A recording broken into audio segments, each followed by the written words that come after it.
Welcome back to a Fate. Still in High Walls of Sunsend, and this is session 37 entitled Tearfall. So the group was brought together by Bunder, who said that a star fell last night in the highlands north of Mount Ozumotin, and he is absolutely insistent that you go and acquire it. So the kind of lighter blue marking here is the area of contact, and we'll discuss what that means as we get into it. First things first, though, we do have a new player character. Not a new player, of course. Peter's been playing with us since pretty much very early on set. But new character because somebody, won't name any names, murdered his last character. Yeah. Not pointing any fingers, not judging Yeah, well, anybody just for doing it. seriously, just bad luck on rolls. That's really Yeah, what it it was pretty was. terrible. And, yeah, the positioning. But new character, Vileon. Go ahead and give us a quick description of him. Well, he's wearing this sort of, I guess, Chinese themed one of those high collar shirts, baggy pants. He's got mostly leg wrapping with the leg and arm wrapping. Then he's got the wooden shoes that you can certainly hear him coming from quite some distance with little clopping noises as he walks along, and the ringing noise of the monk style staff he's walking around with. What you can see of his face is covered with one of those wide straw type hats with and some it's been woven in such a way that you see a white lotus pattern woven out of reed straw, and he's got similar designs on the outfit he's wearing, which is very mostly in white shades of white and green. Perfection. And then we discussed downtime before, upon kind of entering the space, not really knowing, Mainwind being the first point of contact. Leon went and studied with Mainwind, has removed the dark mark that we put on everybody during the Shadows of Sunsend, and is continuing his training with Mainwind. Mainwind is very scattered at this time, but she takes to Baileyan very graciously. She seems to be is very an observant individual, such as a monk, would be able to kind of understand that she is pressed, and she does seem to be doing a lot right now when it comes to kind of like moderating things regarding the dark marks, people's questions regarding dark marks. But she does not allow her flusteredness to kind of inhibit her action. She seems to be performing the tasks very graciously, and her friendship with Baileyan would mature as he is asking more pressing questions regarding death, the wine of passing, and the rituals that are kind of regarded by her sect as being very important in these matters. Well, Moving, he's got the whole wandering doctor vibe, so that's kind of where I'm going with it. yep, and you would understand that she's kind of a sect that is very focused on not only just like maintaining life, but also kind of creating a kind of perfect passing into death. And it seems these dark marks create uh, almost like Hello? a block for that passage. When people die with the dark mark, they're Ah, not dying normal. ting tang, walla bing bang. What? Ting tang, what about a bing bang? Oh, is it picking up the wrong mic? Oh, it is. I was making fun of this toy that the kids have here. Oh, fair enough. I was like, "What are you saying?" I assumed I heard voices in the background. Well, we'll do you next then, since um, silliness ensues. Romulus, we know him, we love him. He exists. Very brief description, and then we'll discuss your downtime. Yeah, Romulus is a 7 foot tall wizard. Oh, let me throw this toy away because it's gonna get annoying.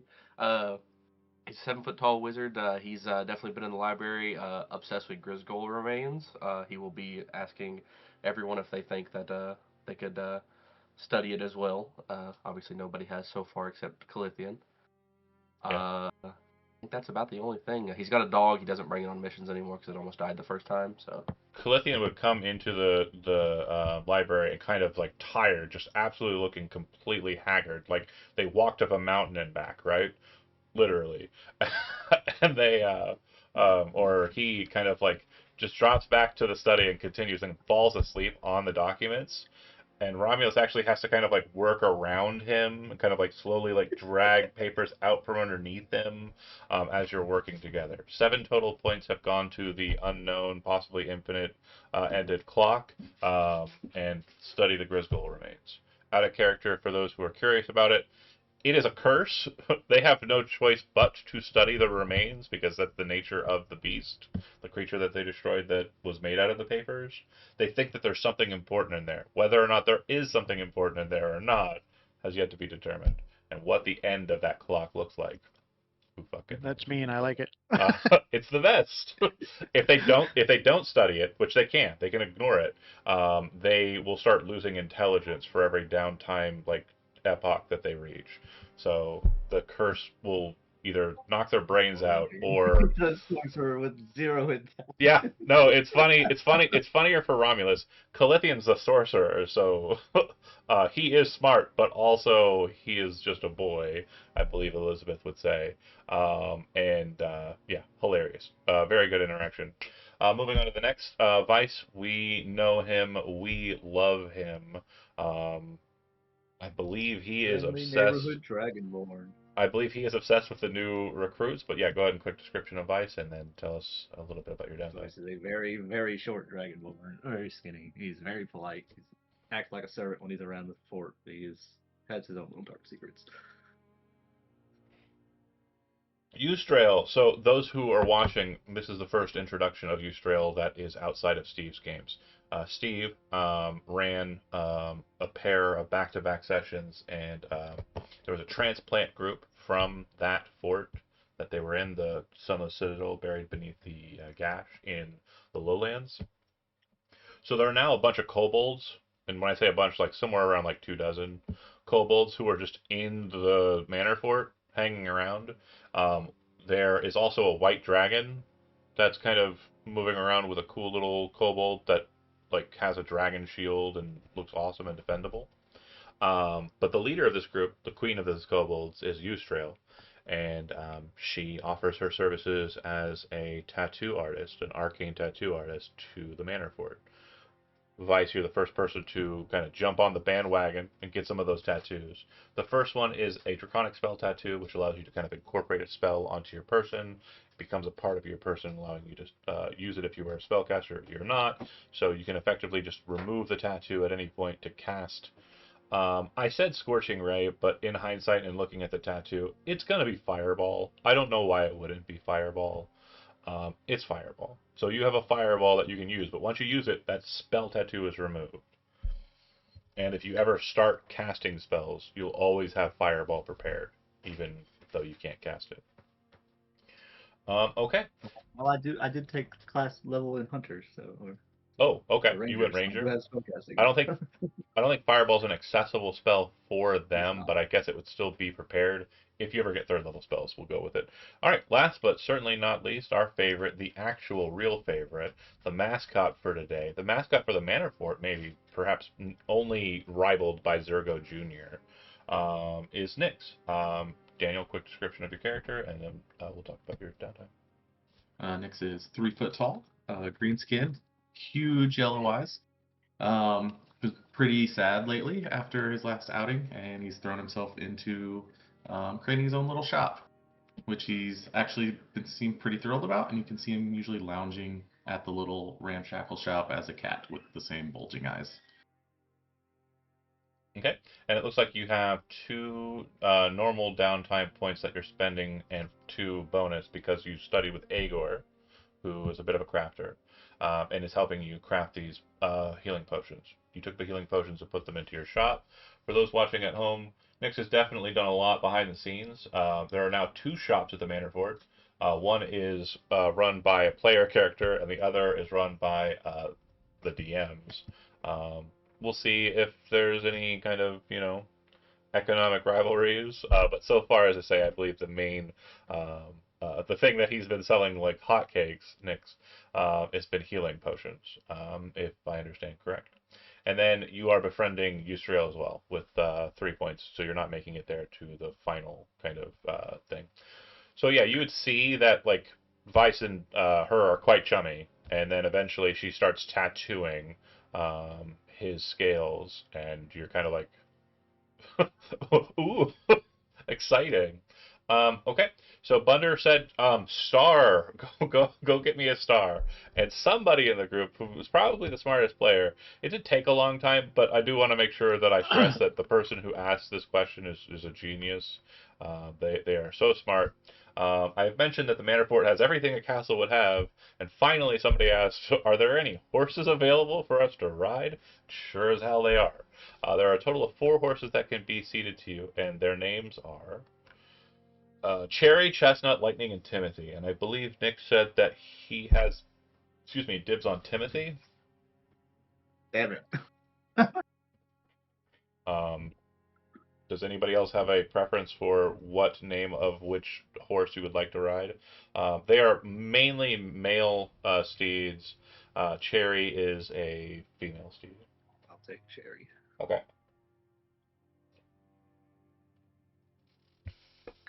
Lightning is calling to me, so. Lightning, and then Chestnut for Bailean. Yeah. Cool. Who's never ridden a horse before in his life, so he's having a good time trying to figure out how to get on one. Yeah. So once you kind of see everybody else kind of like move onto it, you kind of turn around. You're facing the back end of the horse. You kind of turn around, kind of like face the way the horse is facing. And what you'll note about the riding horses is that they are very much like well-trained horses. Now, I will state that because none of you have mounted combatant as a feat, you will not be able to utilize the steeds in combat, and they are not animals that are going to want to be in a fight. Mechanically, it'll take half your movement to dismount a horse. It'll take half your movement to mount a horse in combat.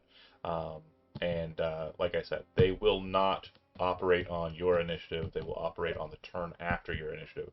So you won't be as... Some of you may have saw Dargor's performance at the Verbeeg Lair. I'm just going to kind of gloat a little bit. It was badass, and I'm awesome. But you won't be able to do likewise because you're not equally skilled. Sorry. With a horse... Drop a fireball. Yeah, fair. Not yet. But with a horse, what that means is that when you move, instead of rolling for each square for a random encounter because you're moving at speed, you're only going to roll for every other square. You can, however, that's the benefit. You can, however, decide to canter and not go as fast as that to kind of get a vibe of the land. But again, if you have a goal in mind, then you probably want to just strike out for it. So, Nix, you have control of the token that's moving you, so I'm going to go ahead and snap ping us back to that location, and you can see where you're heading. Looks like there's a total of 4 spaces in between if you go in the most direct route. Okay. Pick a representative, have them roll a 20-sided dice. Peter, Yes. roll the. Pick a representative. Okay, I will. Okay. Hang on, let me go. Find out where the roll button He was is all again. comfortable and you ruined it. These 2 are for my portent dice. Almost forgot about them. Okay, thanks. 19 and 12, cool. Okay. Well, no, that was separate, so Yeah, no, that's for something else. yeah, you still got to roll, Peter, because Daniel... I'm still trying to find where Bottom to roll, right. So. There are the dice underneath your chat entry message. There should be one that looks like a 20-sided dice. Click it, and then click roll. Oh, there it goes. Yeah, never mind. I'm getting there. It's okay. It's been a little while. I'm used to clicking on the character thing Okay. down at the bottom left, so. 15 is going to be peaceful travel. So nothing happens. You kind of stride through this area. You're passing by this smaller lake that is not Lake Lorraine. Its name is not known to you. But you would note that the coast is very different to Lake Lorraine's, where Lorraine has kind of like a rocky coast with like lots of crags and cairns and the like. This is a very sandy kind of beach and kind of wide open around the outside. In looking at it, it does look like there are some structures on the northern side of the lake, but again, you have not identified those as of yet. One more random encounter, and then you'll be moving into the area of importance. Pick another representative. Peter, since they did... No, not you. Oh, Peter okay, gets the okay. pass. You pass the buck to Peter. Peter gets to pass the buck to somebody else. So you can throw it right back Uh, at Daniel, or you can pick somebody else. sure, go ahead. Daniel, I got you. Boom 20. No. Oh. Peaceful travel. So you're basically moving through the highlands, and there's another thing that you'll note as well once you kind of get to this point. Is closer to the King's Road and kind of up north a bit, you can see that there's signs of life. Smoke kind of billowing up from campsites, you presume. And from this distance, you can't make out exactly what's going on over there because it's a few miles out. But you're pretty certain that there are camps that have been set up, like larger camps, possibly like with militia, members of the Legion of the King. Um, since we know that he has been making his way into the Highlands. Okay, last but certainly not least, you'll be moving into the space of the. Yes, it will require a random encounter roll. So, as far as discovery in this space, that's pretty much an instantaneous. You are going to know that the impact site is not in the center of these spaces. It is north of where you are designated. So it is actually located here. The discovery that you'll sort in this space is. Bear with me here.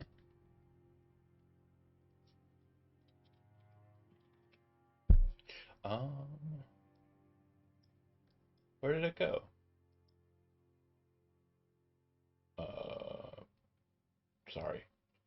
My cat just decided to block all of my sight. Okay. So, damn it. Damn it. You would see that near to where you are located, there is a hill. Seated on top of that hill, there is a small little house. And it's kind of like a round shaped home. And it's got like a very cute top to it. Like it's just the most adorable little twee style house that you've ever seen. And Romulus, from your kind of records and like tracking, it manages to get past the Grisgold, thought processes. Like the Grisgold fog is cleared for the time being, and you would know that that location is known as Badger Hill. You don't know much more about it besides its name, um, just that it is known as Badger Hill. And I'll add that to your visible. Yeah, I relay that to the group. Currently a blank because, yeah, nothing to it. I'll add more to it at that later juncture. So you know that the impact site is north of where you're located. You can practically see where it is in this space. And I will remove the region here as well. And Nix will say to the party, I think we should get there quickly. We saw it. Other people must have seen it too. Indeed. Okay. If that's the case, then bear with me here for a second while I just get sorted. Toggle navigation. And then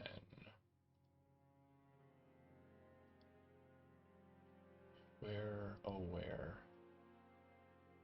There we go.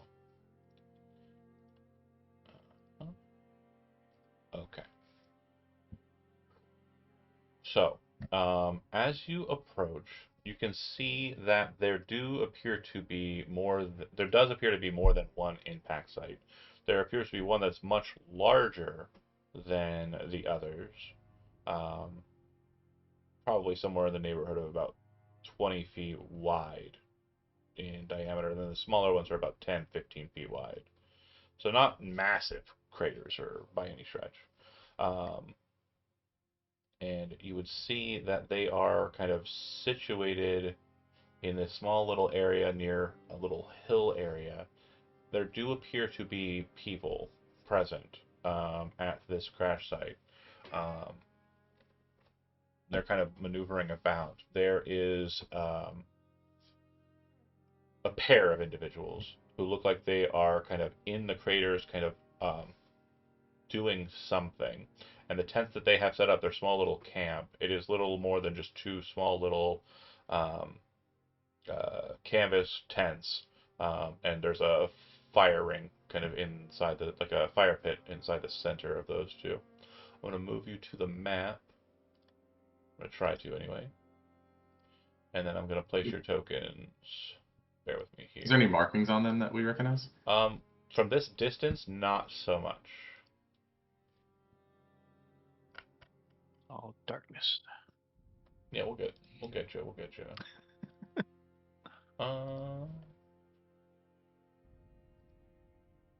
Active party. Bip, bop, boop, bam. And it didn't place the horses. Thought I had that figured. So What the black and white is this? it shouldn't be black and white. I don't know why that's happening. It should be global illumination. Let me fix it. Now, I've noticed it like the last few sessions when I have Nick's token, it's always black and white, and then when the lion appears, I suddenly see color. Yeah, it's not supposed to be that way. But focusing back up for pony. Can't do it from there. That's so stupid. These would be allies. So cherry, chestnut, lightning, and Timothy. You should have control of these. I believe chestnut would be here. And then lightning was Romulus. Yeah. And then cherry was Vice. And Timothy was Nix. Perfect. Okay. The individuals, as you kind of approach, they are very burly-looking guys. One is definitely a human, kind of wearing like pelts and kind of gear, but at the same time, it looks like the pelts and stuff kind of have like tool pockets and the like. And he's currently like, I mean, as you're approaching, taking what appears to be like a horsehair brush and putting it into the pocket, kind of looking out to you. I'm assuming you're not riding up stealthily. Is that fair to say? Yeah. Since Thanks, so. nobody It's hard to mentioned hide horses. any caution, just like asking about what they're looking like, you're just kind of focused on the task at hand, moving up on them. And then the other one appears to be pretty similar, kind of the same age, very grizzled looking, like outdoorsman type. And you would see that he has like goat horns that are kind of sprouting out of his head, and kind of like a softer, pale skin color. Very kind of key to what you'd assume a tiefling would probably kind of look like.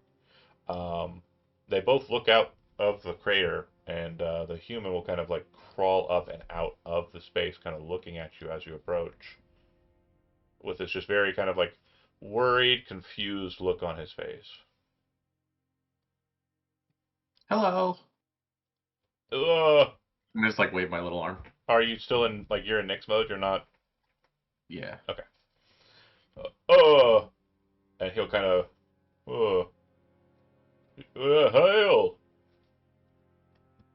Who are you? I'm Nix. Who are you? I'm Zorus. That's Hollows. Oh, pleasure to meet you. Likewise. I hope. What are you doing here? We came to investigate potential starfall. Yeah, but you're not What with are you doing here? you're not with the King's men, are you? I'm not. Are you? Not really, no. We and the other guy will kind of climb out of the hole, and you see that he's kind of got like a satchel that he drops to the ground as he finally gets out and stands up and looks at you. We don't want any trouble, he says. Nor do we. Then be on and about your way. The other guy will kind of go, well,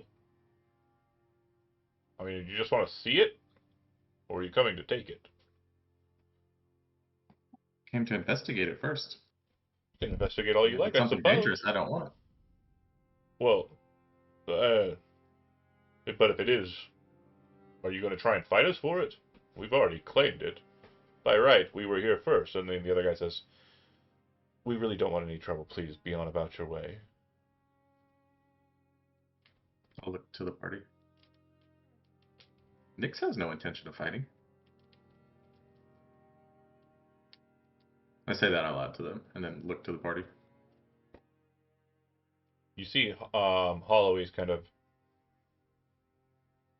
Phoenix? You've heard of me? Well, yeah. We do a bit of drinking up in Hilton. A bunch of fellhoods up that way. They've mentioned a shape-shifting beast with tentacles and lion's teeth and wings and demonic fire breath, and they can shoot stars out of their eyes. I I was just gonna be like, all of these things Nix has done, yes. he kind of goes, is that you? Kind of points at you. He sort of blushes, which is an awkward shade. Zoris It's red and green mixed together. kind of scratch his head and say, are you a weir? A weir? Like us, weirs. Um, You can change your body? Something similar, yes. Okay. Well, he smiles, Zoris, and kind of walks over to the rock. You see him kind of shuffle the rock about and pull out of seemingly just like a little hidden cubby, like a picnic spread, sets it out on this kind of flat rock and like kind of opens it up. Well, come, drink with us, the Nix. And I suppose your friends can attend us as well. And he'll kind of very happily kind of, set out a bunch of things. It looks like some fruits, vegetables with like a sauce or a dip. And then there's a kind of like a sealed pitcher, which you presume has some sort of libation in it. These horses, they're trained enough to not just wander off if they're not tied up. Yeah, yeah. Just in the general Vice area. Vice is gonna stay over with the horses. He's not gonna do it. Yeah, Vice can stay with the horses. That's absolutely fine. But they won't run away unless something kind of scary happens. I'm going to go investigate that little crater to the right of the horses there. Okay. You go to the smaller hole, and you'll note that it looks like there was something in there, but whatever was impacted in there has already been removed. As you're kind of thinking about it, you can see that there's like the stack of rocks near where they are at and where they're kind of eating. But you can also see that there's pretty telltale signs that they've done some work on that table, perhaps in splitting the meteor or meteorite and kind of like, taking the fragments therein. You don't see the fragments or anything that they've kind of dubbed as worthy of keeping. That makes sense? Yeah. And then while that's happening, Vice, you're kind of maintaining with the horses. Nix goes to treat with the two burly, grizzly men. And what about you, Romulus? The big impact site, the one they crawled up out of. Mm-hmm. I would like to go check it out. Seems like the other guy, who kind of, the tiefling guy, Hollis, will kind of walk over to you and stand next to you, his arms crossed, and he kind of looks at you with a... Howdy. So where are you guys from? We're from the fort. You mean the manor fort? Yeah. Just told there was just a bunch of undead in there. Kind of looks at you and pokes your shoulder. Seems pretty alive to I'm me. not undead yet. Huh. Do you have a dark mark on you? I don't. Yeah, he doesn't say anything more. But there is a moment where you kind of think that he's smelling you. Like, not like coming over and like, drawing a line across your like, body or anything. But there's just like this vibe that he's just like smelling the air like around you. Voris will kind of like, or Zora, sorry, will kind of like set out a plate of just random stuff in front of Nix. smile and pour you a drink into like a wooden tankard, unless you have your own cup. And he'll kind of say, "So, um, where, what brings you out this way? Just the star, or like, just haven't seen any travelers in this area other than the King's Legion. They're assholes." Yeah. We were asked to just come check this out. There goes. Well then, yeah, you're more than welcome to take a gander. Um, we found a little bit of mithril and very interesting gemstone, but we're definitely not willing to part with it unless you have something in trade. Ah, I'll let my compatriots deal with that. I like to enjoy spending time with you. Oh, very good. I like meeting new friends. So you can turn into some sort of squid lion demon beast? You can. He grins. But I prefer something as simple as this and just change into like a cat. And he'll kind of laugh and smile. You see, like, as he's laughing, there's like a subtle change to his facial features. It's almost like it's almost like he has like bare cheeks for a second. Like it's just a and then he kind of sets his hand down, and you see it change into a massive clawed paw of a bear. And he goes, "I have lighter features as a weir. I don't know if I could just change my size. I mostly just stay about this size. It's awesome. Must be really Nick likes handy. that. Traveling around as a small cat, you could definitely get away with a lot more out here in the fields, hiding. You could hide anywhere." He points to the rocks that you're sitting at, kind of points off in the distance at like a small little shrub. That's that's great. Definitely would help with the giants. I'll change back to my normal self, and I would like to drink my potion of fire breath. Okay, just to show off. Is the fire lit? It is not. Yeah, and I'll change back into the cat and use one of the things to just light it. They said I can breathe fire. Yeah. Oh! He goes, it's fine. It's mostly just ash. Not a waste of wood. He shrugs. That's impressive. Apparently the stories that the fellows tell about you are true. If you're really wishing to harangue them quite a bit, they do cause quite a bit of problems up in Hilton. Do you have a map? Well, do your friends have a map? He says very loudly to the open air since you're a cat. Yeah. I would say one of us grabbed it from Thunder earlier, right? Yeah. I don't think we ever said who. Romulus, you probably have the map, but you have that Yeah. conversation with Holloway before it gets back to that, like after that short exchange. Do you want to go down to? There is a rock in the center of the crater. It looks like they haven't pulled it out. Looks like they've broken Oh, it yeah. up a bit. It is probably about the size of Nick's, like a good 3x3 diameter, but it looks like it's been broken into 3 parts at this point. And you can see that at the core of it, on all 3 spots, it looks like there was a geode in the center. And they scraped out a bit of the gemstones from that geode, but your assumption is that there was something in the core of it that they might have taken. Roll an Okay. Arcana check. Yeah. Let's see. I'm rolling like ass tonight. I got a 10. Okay. So yeah, you don't know what that would be, but your assumption is that it's probably something like akin to Residuum, like it's a magical focus, like something that has like magic kind of embedded in it.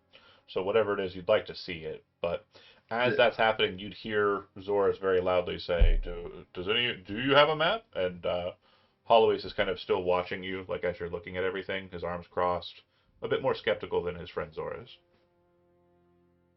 I have a map. You pop out. Yeah. Brandish the map. Hallways will like kind of clear the way for you, allowing you to pass. You walk over, sit on a rock with Zoras and Nyx, and place the map out. And he'll go, "Okay, well, I'll mark the location of Hilton. I haven't seen you around there, so I assume you've never been." Have not. And I go ahead. I do have a question. There was something in there. Would you mind if I identified what it was? Oh, well, I can just tell you, it was a moon tier,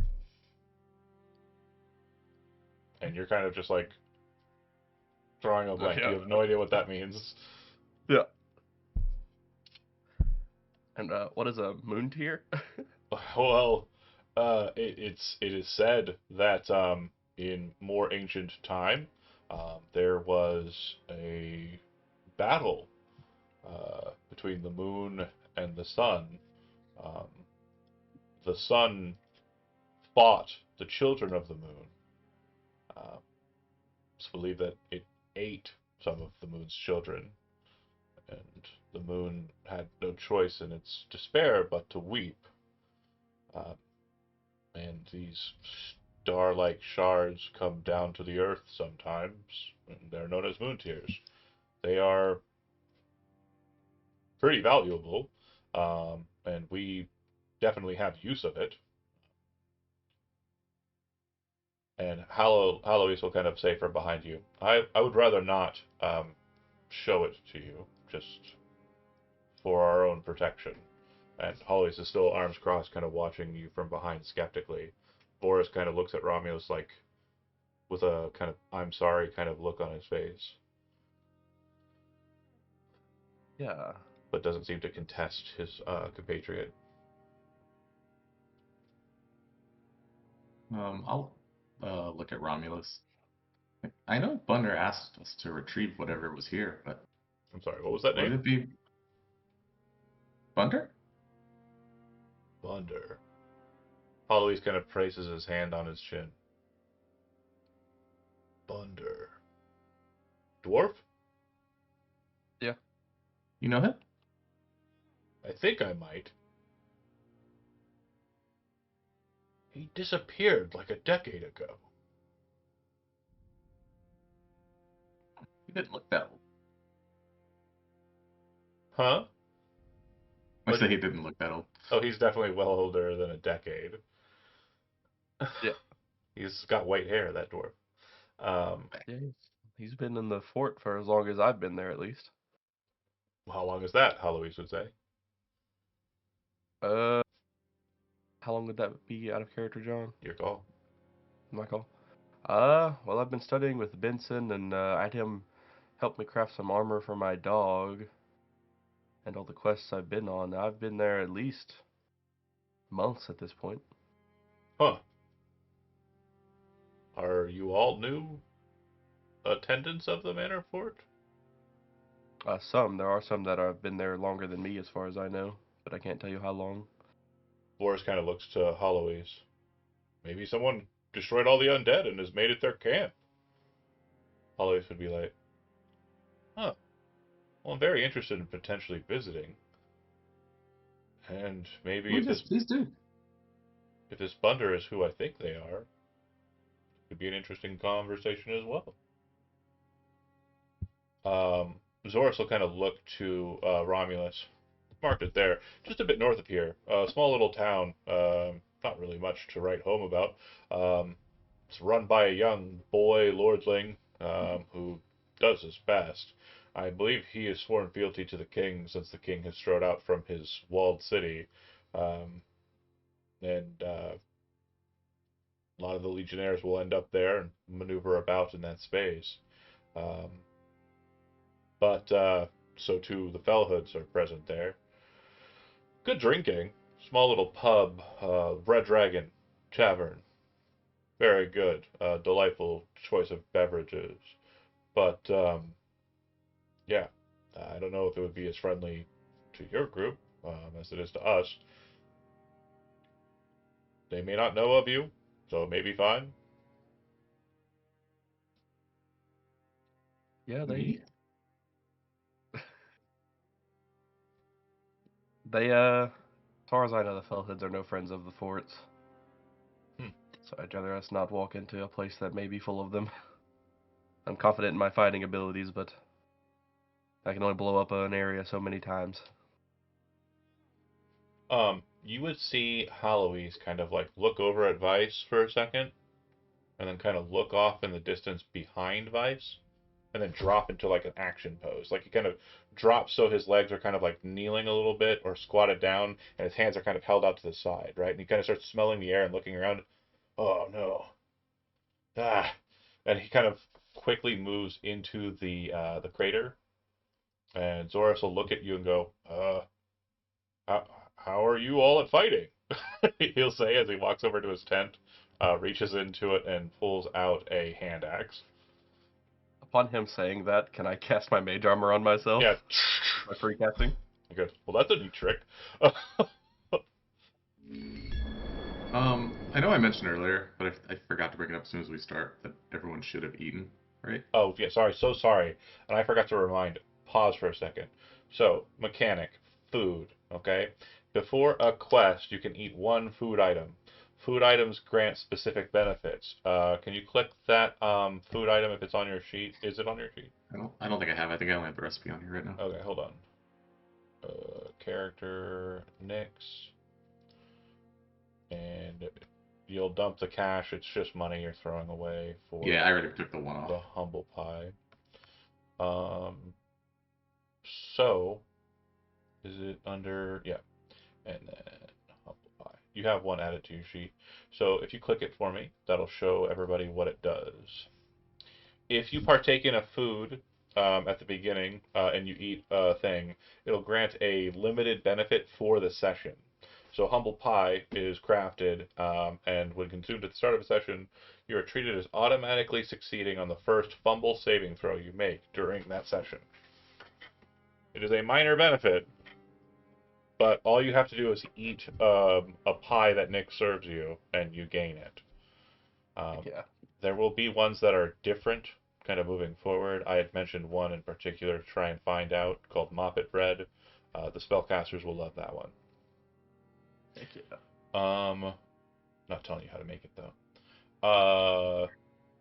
He looks like he's on edge and kind of jumps into the crater. You'd see that Zoris looks a little bit less on edge, a little bit more confident with his stride, and he pulls out his hand axe from the tent.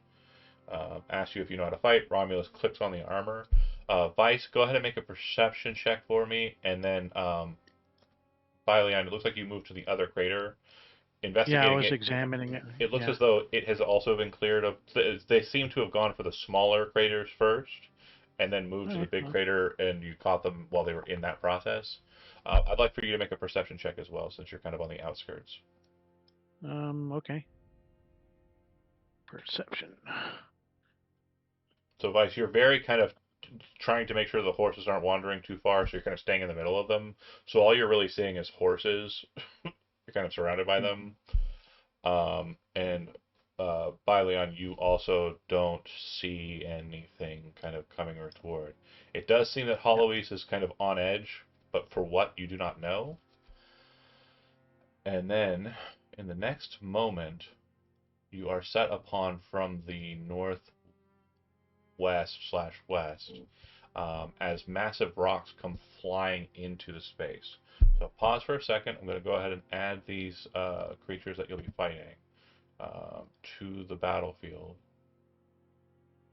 And then I'm going to try to anyway.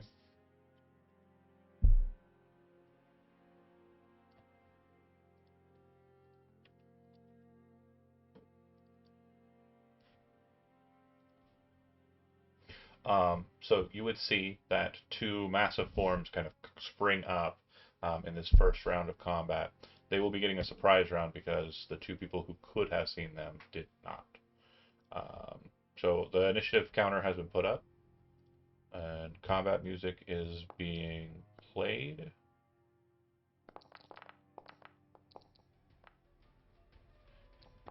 If you don't mind, can you hit activate for my mage armor? Oh, sure. So it applies to him. Thank you very Well, much. fucking horses initiative. The horses are, yeah, make sure you've selected Vice and have his combat chart up. But the horses are going to be going on one. Unless they are specifically instructed to do something, they are going to be going on one. Rocks. Everybody is on the initiative docket except for my giants. remedying that. And your Oh, my cool werebear guys. dudes. How do you know they're werebears? Well, one showed me he was a bear. Said he was aware. How did you know?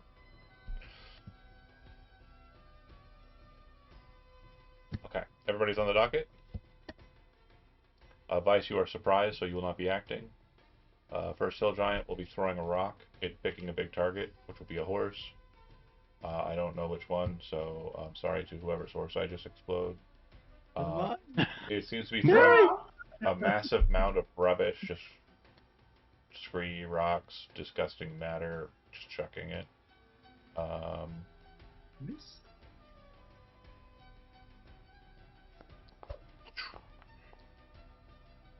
Narrowly hitting the creature. You would see that it kind of cracks it against the side of the head and causes the horse to drop to the ground. Alright. Because giants kill horses. It'll go from their turn to Bailean. You are surprised. It'll go to Zoris, who is going to kind of rush over. You see him pull something out of his pocket, drop down, and kind of like slam something into the nostril of the horse. And the horse's eyes kind of like widen. It's kind of laying on the ground. And it'll kind of just maneuver a little bit after the fact. It is not dead. It'll go to... The horses have an initiative. I'm just going to go with it instead of saying they were at 1. The horse is going to stand up and take the dash action. Vice, I need you to make a dexterity saving throw.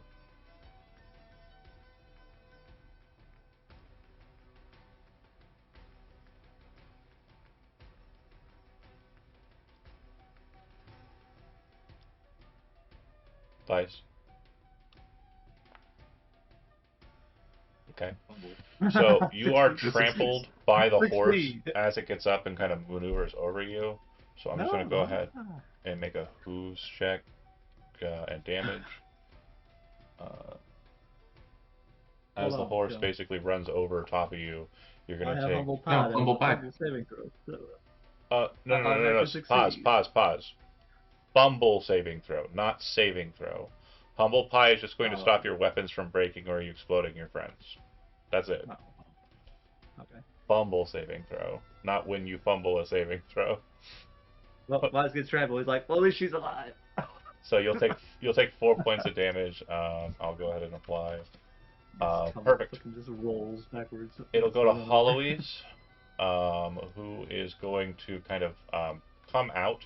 He has 2 of the 3 sections of the meteor, and he's kind of running out, like, very kind of like, looks panicked. And you can see a bit of his bear form kind of showing a little bit. It seems like his arms are like fully bear arm now. The next docket, the hill giant kind of like looking at the horses running, kind of, oh, and then kind of narrows in, what he got, and then he's going to chuck a rock at Hollowies.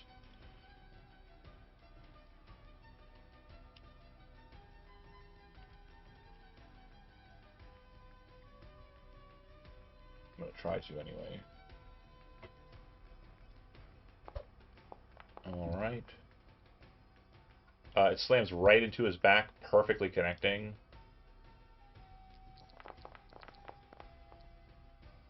Seems to do quite a bit of damage, and it will, like, he'll kind of, as he's kind of smashed with the refuse, slamming down to the ground a little bit, he'll drop his 2 rocks, and it looks like he's not doing well with the filth. Ending the turn of that creature. Nyx, you were caught off guard as well. Romulus, you were caught off guard as well. Vice, you kind of, like, smashed a bit by horse, like, buffeting into you. You don't have to stand up, you're just kind of knocked back a little bit, and you kind of look up at the hill giants, and it looks like they are getting ready to throw more kind of disgusting matter at you. So, your turn. You can operate at your pleasure.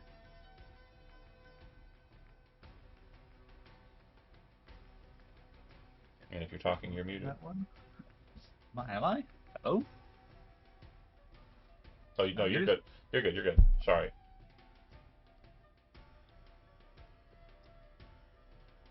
I just need you to talk though. I'm sorry. Okay. So He I has a know. hunter's mark on his side. I'm gonna assume So he's I okay. know what's going on. Yeah. I'll apply. The giant is submarked.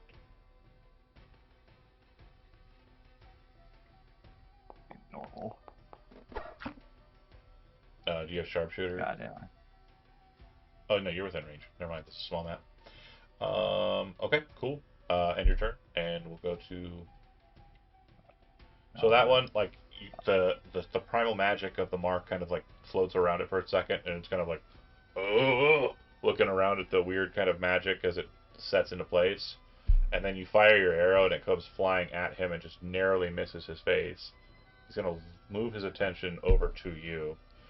As you kind So of I'm gonna dart, take cover. I'm gonna take cover back in this crater. you hop into the crater, and you see him kind of like lob this mass of, rock and material at you. I'm going to say that with the crater being as deep as it is, you'll have +5 to your AC versus this attack. So 3/4 cover.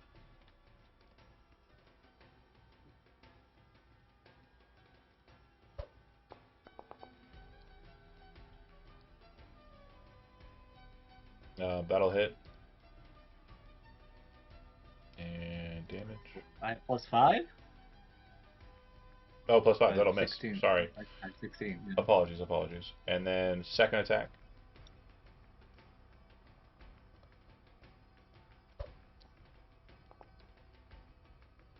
Missing. So yeah, two like smash next to the crater. Some of it kind of spills in over top of you as you kind of duck your head down, but it definitely looks like it's kind of locked in on you. After the second miss, you see it kind of stride down the hill, and this little tree that's kind of stuck here just reaches over, grabs a hold of it at the base, and yanks it up from root, and kind of looks at you. You're fucking dead, as he's obviously very angrily moving in your direction. By Leanne, this thing stands somewhere around 20 feet tall, very Okay. massive giant. Um, So it's moving. yeah, it moves down the hill. It looks like it's running. Is there something like a trip or sweep the leg kind of maneuver that I can pull off? If it I think it only works on creatures that are a size category larger than you normally. Let's take a look at your. Well, I'm fairly good size, much larger than if it's a giant. It's probably about twice my height, I Yeah, imagine. it's huge, so it's definitely outside But of. if he's moving, I'm gonna try. I guess it would probably fall under the action of shove. So I'm gonna try and sweep its leg out from under it while it's moving. Okay, let's see. Let me see if shove has the same. Go ahead and I'm just guessing here. 2024. Thank you.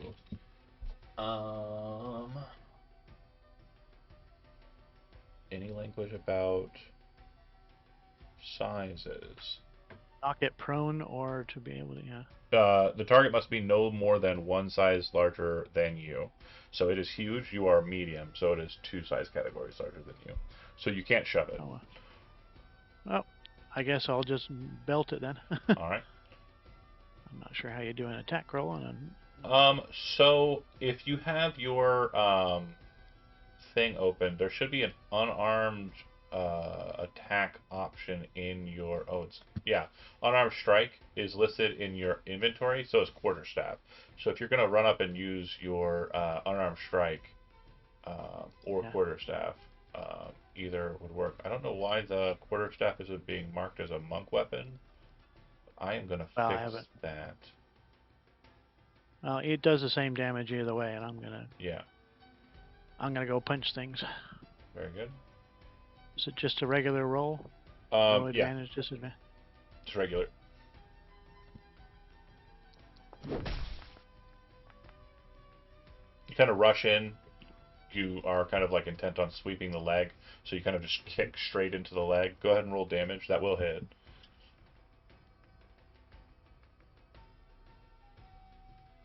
And I assume you would have been here. Okay.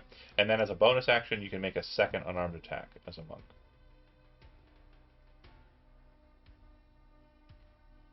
So just go ahead and click it again.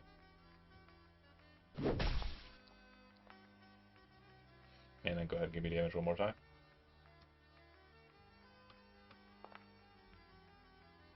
Okay, so you come in and do kind of 2 shots at the ankle, and you see it kind of like stop for a second and kind of look down. If you've ever been bit by a mosquito and you kind of have like that pain you have to kind of reach down for, you see it kind of look down at you, and kind of like, oh, ugh, looking at you like you're kind of disgusting, and it's annoyed at your presence in existence.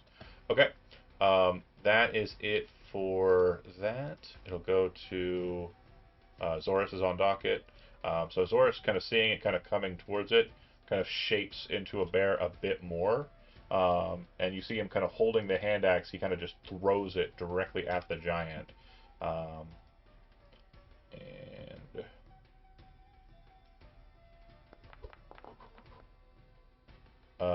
it hits, and he will do damage. Yeah, as you're kind of like getting looked down at, he throws it, and you see the hand axe go right into the ear of the creature, and it's kind of like a sickening kind of like crunching of cartilage and like blood shooting out of his ear.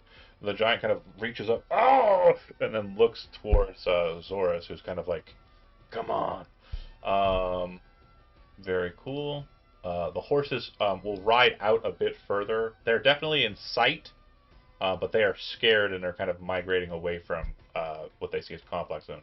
You're pretty sure that you'll be able to regather them, but for now they're kind of moving off the board. Then it'll go to Hollowies, who will kind of seeing Bai kind of move up. He's going to rush up as well. Targeting this guy. He is going to actually go for a rend attack. He's in a hybrid form right now, so kind of half bear, half man.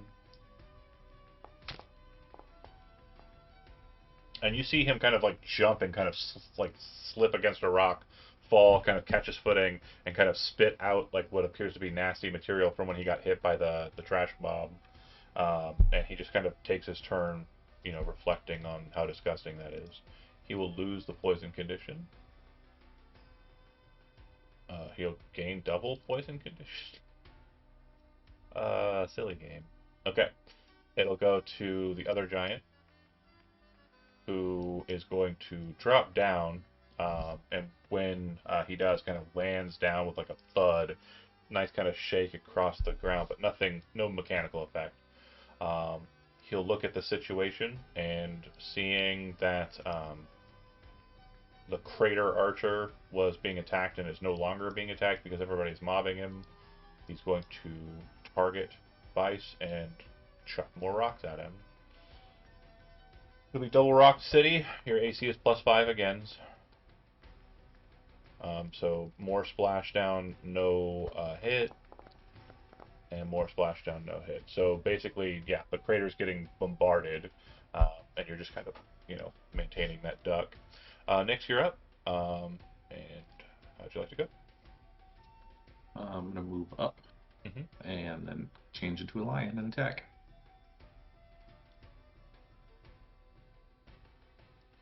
Let's move it there. That way, if you want to like target the token, you should be able to apply the damage directly to Nyx, right? Cool, cool, cool.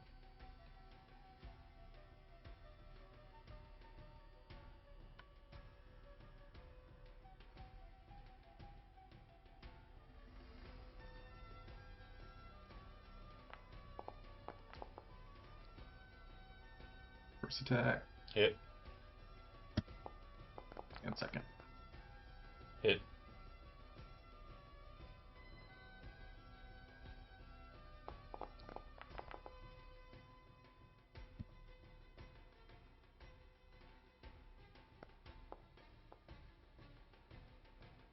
So like a almost like a pet of size, like you kind of jump up and kind of rake against the thigh and waist area.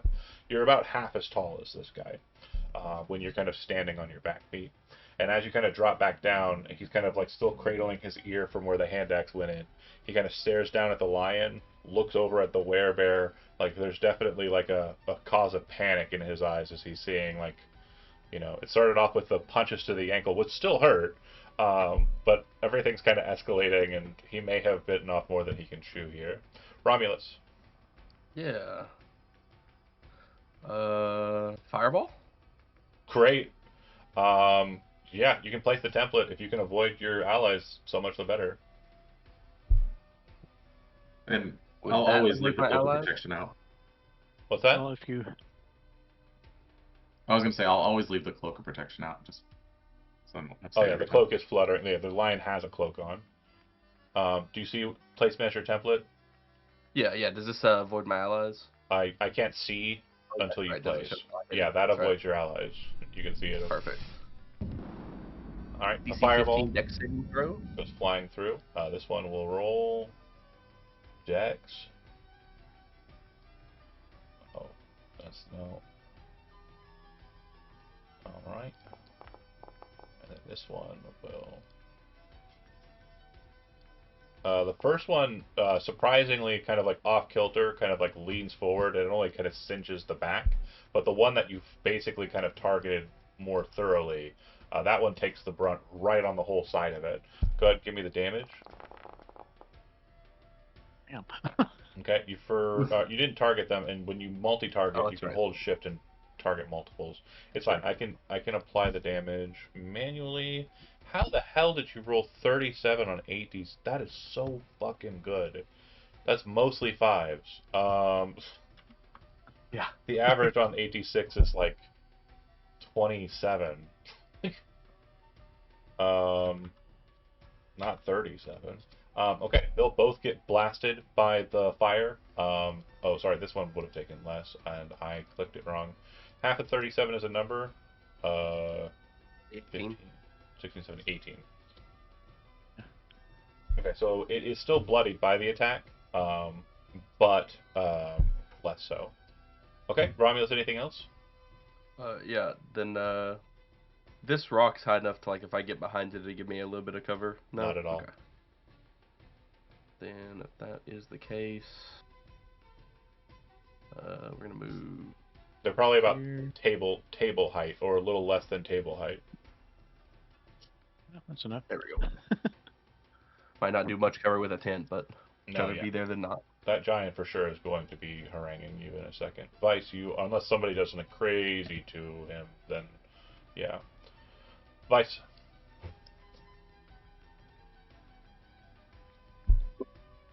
Sorry. I'm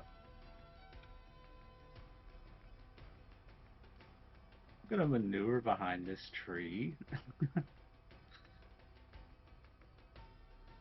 I'm going to try to hide behind this tree and then shoot him. Okay. Go ahead and give me the stealth roll.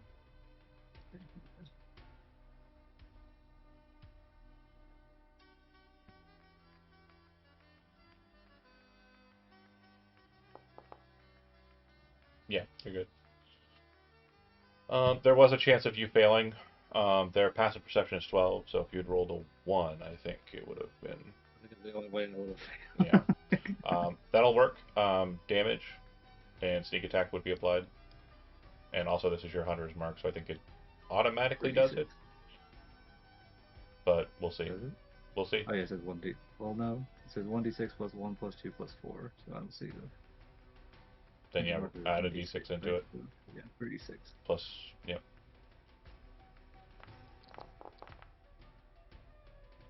Okay. Solid shot to the neck. It definitely looks like it's kind of wounded. A hand just kind of dropped near the lion as it's kind of dropped itself down a bit from the blast to the back and then the arrow to the face.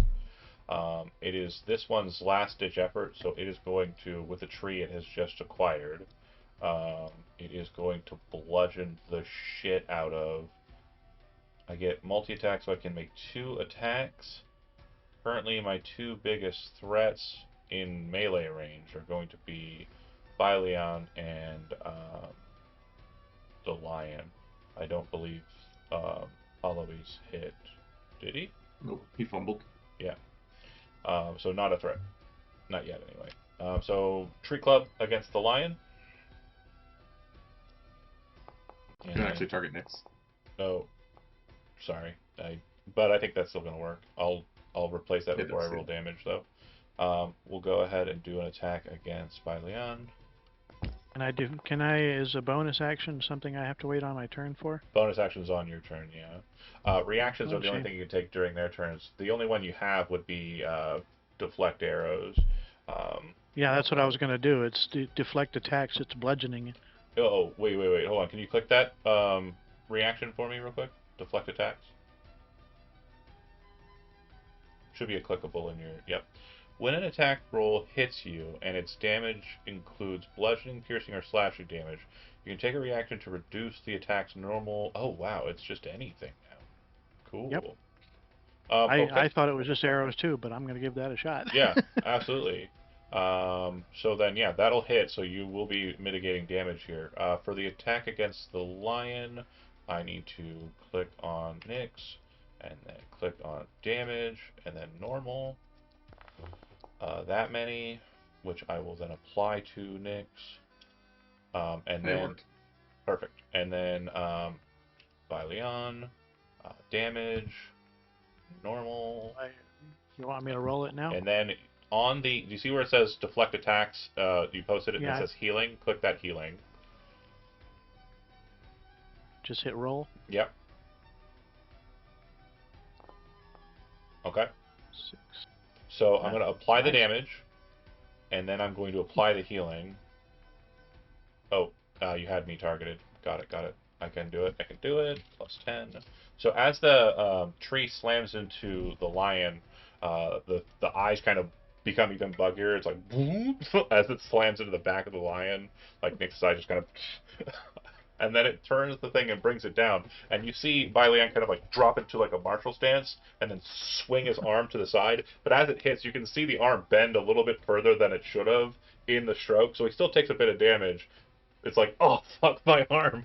Probably trying to block a whole ash tree was a bit of an overestimation of my own abilities. But you see him actually get most of it to the ground and not bury him underneath the tree. Which Better than not being dead, you know? Yeah. It certainly would have smashed him outright if he hadn't blocked it the way he did. But that was awesome, though. That is it for the giant. It goes to Baileon. So retort in punching kind. From what I understand, it is the case that you can spend a focus point to redirect some of the damage back to it if you reduce it to 0, which you do not.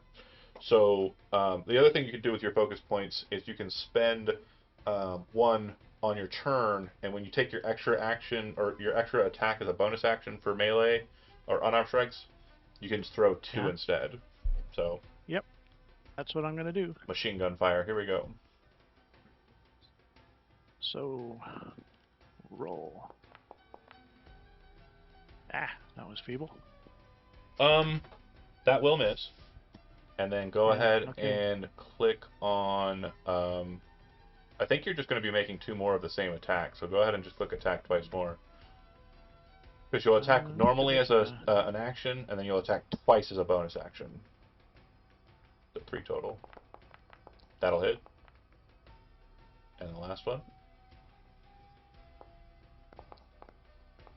That'll miss. Go ahead and give me damage 1 time. Damn it. Oh, that was sad. So as the kind of bludgeon hits the side, you kind of very quickly move in to kind of intercept the hand, punch, and the first punch kind of hits a callus on like the side of the thumb. The next one kind of hits the sore spot, and you can kind of feel it like dig into the flesh a bit. And then the last one hits against another like callus part of the hand, and you see him kind of like but hold on to the tree as you punch his fist that's holding it. Ending your turn. It'll go to Zorus, who is going to go, "Hey, Nyx, is it okay if I jump off of you?" as he's running up behind you and getting ready to jump up onto your back. Of course, my friend. He lands onto the lion's back and very quickly like pushes the cloak down. I know it's not a billowing cloak, but it still kind of gets in the way. And then he leaps up into the air, up towards the giant, very cinematically, and will attempt to bite the giant.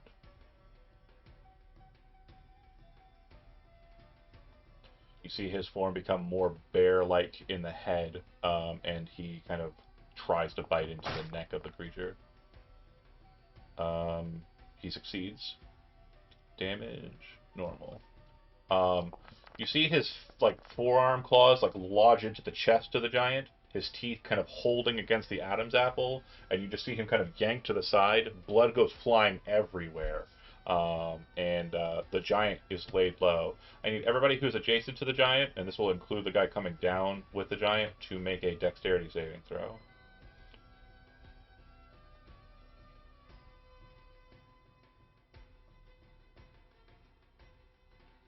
So, Byleon, Nyx, and my guys.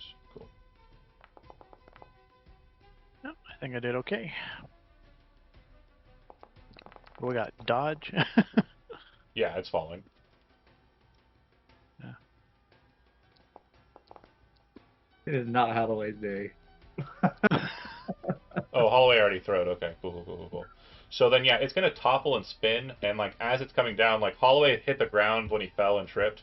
The lion, you just kind of back away, like a little quick, just hop back in your own space. By Leon, you kind of punch the hands, see it's coming down in that direction, and kind of roll to the side away from it, and the whole of the body just kind of lands on top of Holloway's. The creature is dead, and it looks like Holloway's took some damage for being landed upon. It's kind of like it's kind of like the witch gets smashed by a house. You can kind of see his like little feeties like sticking out the side. Yeah, just like so he might need help. But yeah, this guy will land on the ground next to the Nyx and kind of with a bear claw. All right. The horses are going to kind of like canter about. They're kind of realizing it's less quiet or less loud, and so they're a little more focused. Hollis is going to try and get out. He's going to be panicking, so he might lose his breath in this, but he's gonna try. Strength athletics, as he's trying to push himself out of underneath a giant. He does. He kind of crawls out of the underside of the giant, kind of kicking against the face and like chest of the creature. As he gets out, he's covered in giant blood, and he kind of looks at Byleon like, "Oh, tell no one of this." All right, seeing the situation, this one is more afraid of the fireball than whatever's happening here. Like this is all happening so quickly, they're not even attentive. I'm going to give you cover, just normal cover, so +2 to your AC, Romulus. And he is going to throw 2 more lobs at you.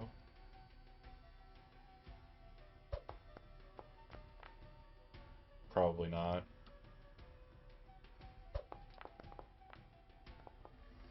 Yeah. 24 to hit. So yeah, that I still hit, even if I was to use shield. So yeah, Damn. this mass hits you, and it's mostly like just filth, and you lose consciousness suddenly as you. Relentless endurance. Oh, you gain consciousness again, but yeah, you feel like absolutely completely covered by it. You'll be poisoned for the end of your until the end of your next turn. That is it for the giant, who is going to look at the situation down below and kind of realize what happened. We'll step forward, kind of in that baseball throw it did at Romulus, but like absolutely concerned for the well-being, will pull a tree that he had on his back already, readying for melee combat. Nyx, you're up. Right, Romulus isn't down, right? Romulus I'm is 1 fine, HP. yeah. Okay. If I'd hit with both, I could have killed him. I could have killed him. Again. Alright, you kind of hop over the dead giant.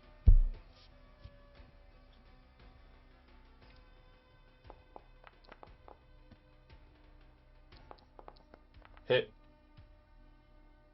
Hit.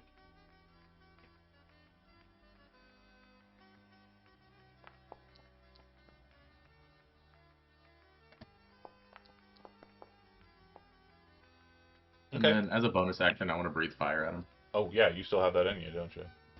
Yep. Is it click the potion of fire breath for me real quick?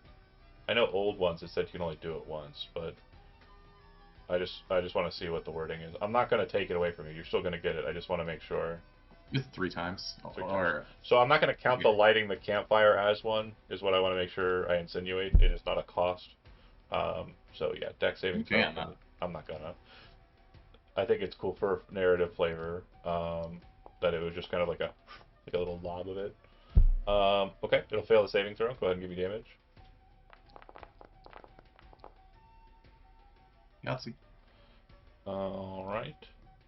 So you kind of like jump in, slash against the limbs of the creature, and then kind of breathe fire up its body, like lighting on fire, like the pelts and everything that are on it. And he's like, ah! Romulus, looking back at him. Oh, Fucking gross. I so bad. Part of me wants to firewall him just out of principle. I'm not gonna tell you no. Just cause. But we also don't know where or what's about to happen. We don't know what's gonna happen after these guys, if anything. Yeah. Let's see here. So to be that guy about it, target. I need a wisdom saving throw. As I toss his hideous laughter, I'm gonna give him a 12. So whatever his modifier is, hopefully it's less. -1. Hopefully it's less than 3. Yeah. Yeah. Okay. So that'll happen. It's despite his panic, he starts laughing like crazy. But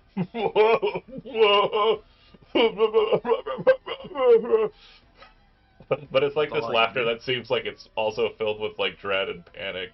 Like he's still very much aware that he is going to die here, but he's laughing. Vice. I move Hunter's Mark. Mm-hmm. Just cast it again. If you cast it, it should allow you to do it without cast. Oh, oh yeah, there's literally one for move mark. Yep.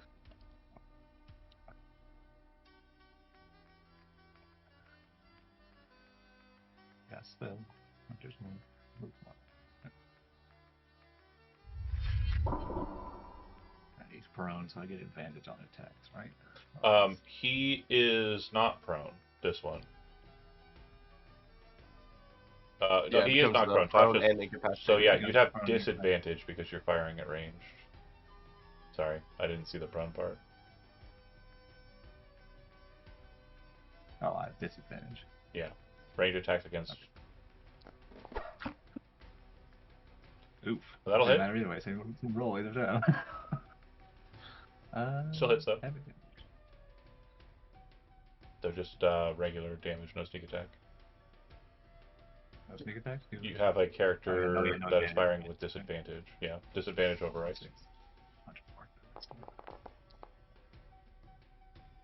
Okay.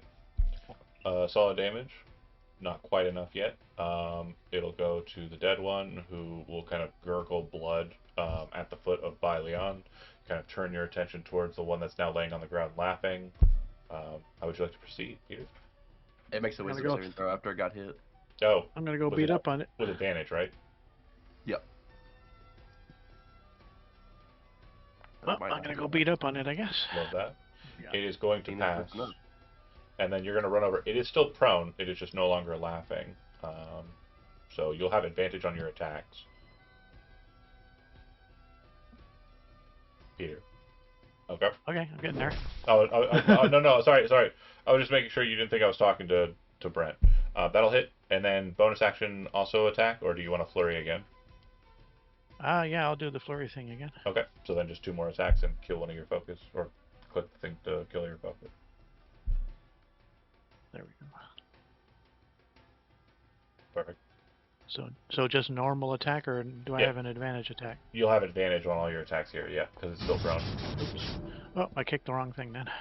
That's okay. That still hits, but go ahead and crit fish. Go ahead and throw the attack again, just to see if you would have got a crit on the second dice roll. Well, that'll be the 3rd attack. We'll go with that. But yeah, just throw me a 20-sided dice. Just throw a 20-sided dice on the ground.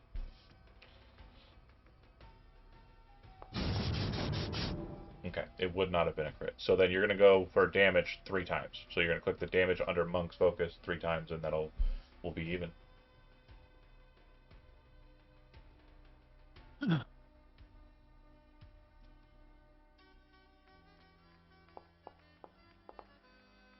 Okay, 2 more.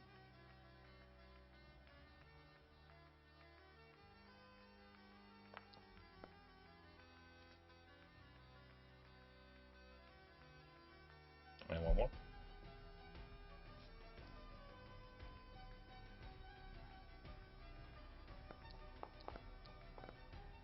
All right, perfect. So as you kind of move in, you see that the creature's kind of fallen to the side, and you've got like this big face kind of looking at you with like a grin that's kind of falling away from laughter and turning into a bit of a sour face. And as you rush straight up to it, first shot kind of smashes against the nose, and you can kind of see it kind of fold into the face a bit. And as you're kind of gauging whether you're going to throw another one, you leap up into the air, smashing that nose in further with a kick, and then bicycle kick with the second foot into the nose. And you can actually see it shove the cartilage into its head, and the giant's like face just becomes like a dead face as you just push the nose into its skull. Dead giant. In the immediate aftermath, Zoris kind of just starts laughing. I never thought I would see the day that the fellow's stories were actually true. The Nyx, a display of prominence, and your allies here. You with the funny hat. Amazing! With your own hands you did it. And your Deadeye shot, looking over at Vice. And then Holloway will kind of come out and stand and look over at Romulus. Quite the caster, he would say, across the field of battle. As the combat kind of swells down. You stand with 2 very massive but very dead giants near you. And 2 cool guys. What would you like to do in the immediate aftermath? This is gonna whistle for the horses to come back. Yeah, so Oh, Vice, that's what I'm doing. hand of healing on yourself. Yeah. Cool. I'll apply that to you. And There. the Vice, go ahead and make an animal handling check.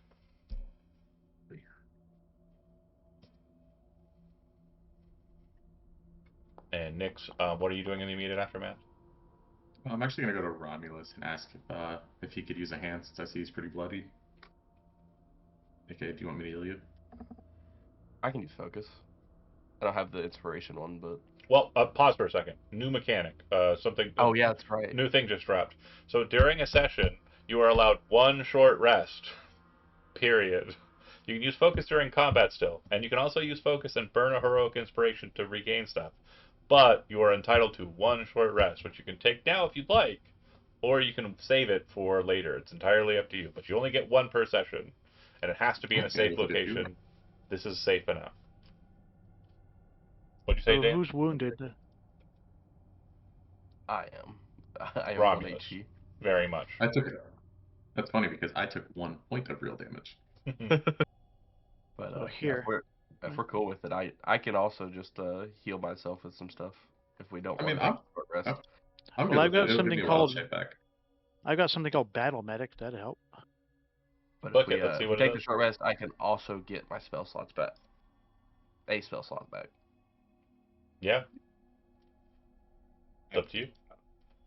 It's entirely up to you. I've got a thing I can do to help, but if anybody needs That's healing, what Vice said. Vice is gonna whistle for the horses, and he's gonna go and pull out some vials. He wants to collect kill giant blood. Yeah, Hill Giant Blood won't do anything. Do you have a monster peeler? I do have a monster peeler. Okay, go ahead and make either a Samesies. leather working or a survival check. Yeah, if nobody is against it, I will take the short rest effect. No, I mean, that applies to all of us, right? We all take short rest. Yeah, we all take it. Yeah. Yeah.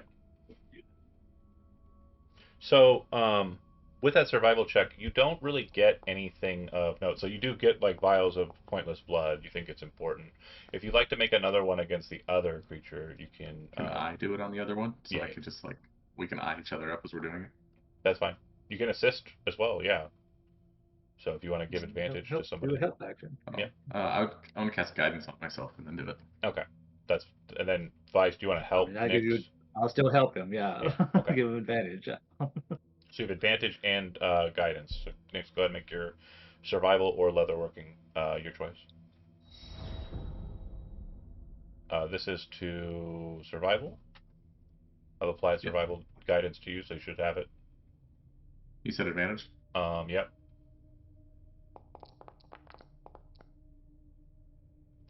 Not insanely good, but good. Oh, the D4 didn't add to it. That's weird. Yeah, roll a d4 then. Okay, Me sufficient. too. So what you'll note is as you're kind of investigating the creature, you would remember that it was mentioned by Agor in passing, or you might have heard it from the chef, that the best part of a giant is always the toes, and not the little ones, the big one. So you kind of get to the monster peeler and kind of look at it and go, this one looks good. Right. Thick, juicy. And you kind of cut that toe off, and it's, again, sizable thing, this giant toe, but you take both of the giant toes from this one and are able to secure those. I'll add those to your sheet, but for now, just put an insert in there where you're just going to put 2 giant's toes. Okay. When you kind of go back to check the work that was done by uh, our boy Vice, you realize that he basically ruined the toes in the effort.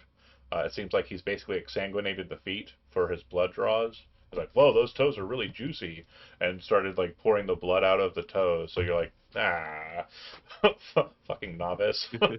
But yeah, you're pretty sure that the giant's toes are utilizable in recipes, possibly of like giant strength. The other thing I will do in this is, can I make another humble pie to share with our friends here? Yeah, it's a short rest, absolutely. And they will be like, okay. And yeah, they have some food ingredients that they'll supply to you if you don't have the coin. So I'll allow you to go ahead and make the humble pie for free. Okay. And then I'll just use it right now, thematically. They kind of will kind of look to you, and Holloways will kind of dip back into the space, grab the third portion of the rock, and he'll set all 3 out. He'll look to Zorus, who's already kind of like drawing Romulus and the crew over, and he says, "Look, you helped us out with those giants. We probably would have been able to take them ourselves, but you certainly made it a lot easier." And Zorus would also say, "And the story we'll be able to tell. We fought alongside the Nyx. Willing to part with some of our treasures here. We're going to keep what we found in the smaller craters. We'd like you to have 2 of the 3 pieces here. Or," and you see Holloway's kind of shake his head, and Zorus looks at him like, "I'm going to do it."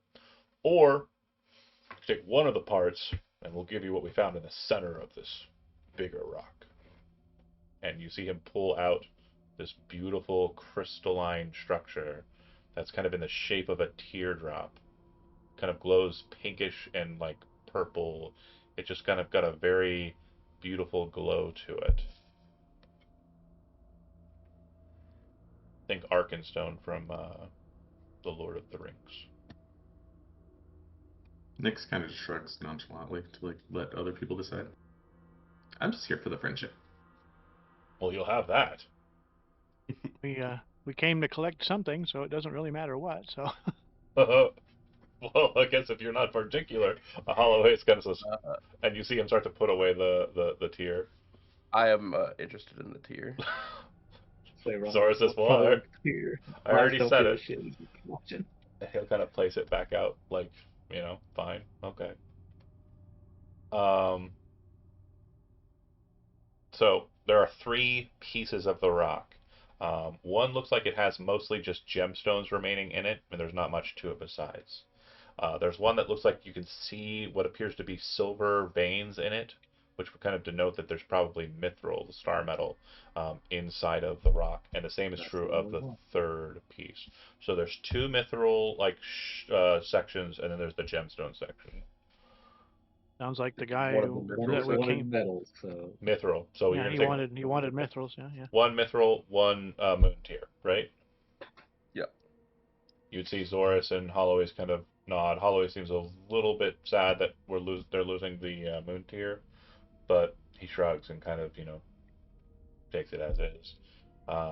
And Romulus, you would understand that Zorus is so willing to do that because as you're kind of moving around the tent and kind of standing near it, inside you can see two more of those tiers, presumably from the other sections that are inside of their tent.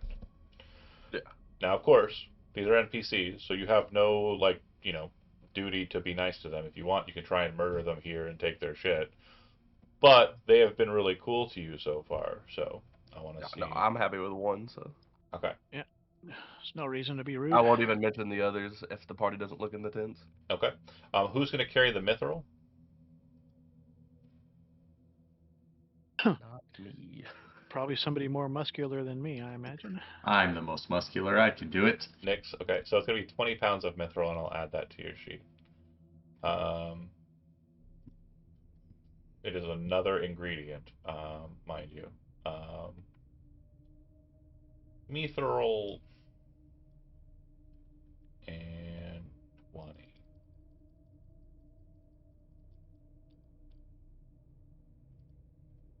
Cool. It doesn't show a weight, but it should be 20 pounds. I don't think that's going to offset your Okay. carrying currently. So No, not even close. And then who's carrying the moon tier? If it's not real heavy, I would. It's it's like 2 or 3 pounds. It's not super Oh, yeah. heavy. Yeah, I'll carry it then. Okay. So what you would actually come to know it as you kind of get a hold of it, the kind of like coloring seems to like kind of level off after a bit, um, and I will get that added to your sheet once I have the handout for it. I don't think I made it like I thought I did, which annoys me. I thought I was prepped and ready. I was not. I will add that to your sheet once I've got it. But for now, put a little insert in there. Put an add, and then moon tier is what it'll be called. Zorus will kind of look to you lot, kind of as you're taking your rest there, taking theirs as well. Holloway is just kind of, his dignity being shred, will kind of keep to himself. And Zorus will say, "So you just came out here for this, huh?" Pretty much. Well, you seem to be suitable enough giant killers, and I'm going to switch us back to the main map, just because it will be easier for me to narratively describe what he's going to ask of you. He says, "But those giants, they've been a problem for us for a while. They hide around here, around the uh, Three River Hills, and kind of gestures to the hills that you're near. Uh, you probably passed by Badger Hill on the way up this way. There's also Otter Hill, and what's another woodland creature? Squirrel Hill, just down the way. I believe they lair mainly at Squirrel Hill. If you're interested in fighting more giants, you could perhaps investigate there. But I think me and my friend are going to head back to Hilton and see if we can't make any money with these stones." Did he mark where Hilton was? Yeah, sorry, it doesn't look like it was shown. Show the players, observer, show.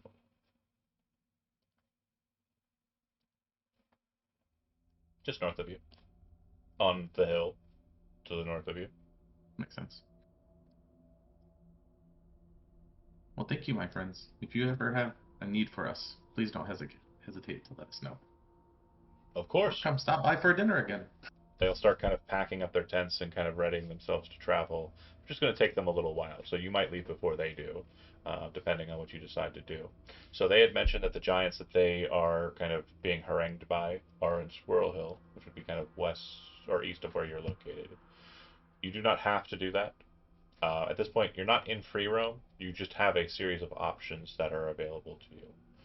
Option one is to investigate Hilton. It's a town, place that seems to be a settlement. This is definitely new ground. Um, if you wish to investigate that, but a couple of quick notes. It was mentioned that they are King's Legionnaires present there, and Fellhoods, both of which are factions that are not fans of you folks as Manor Fort people. It will very, very clearly be identified as such because the Nyx is storied and will be a problem. It's if you've encountered thieves and bandits and have done something cool, it's probably the case that they know of you. Um, so I think the only person who's safe is the character who's just getting started here. Uh, he has yet to do badass shit to the thieves. If you go to the hill giants or the giants that were mentioned, you can engage with them. That's absolutely fine. That's option number two. And then option number three is you passed by Badger Hill. You could go there and see if there's anything of interest in that little house that you saw up on the hill. It's up to you. You guys want to stop at Badger Hill?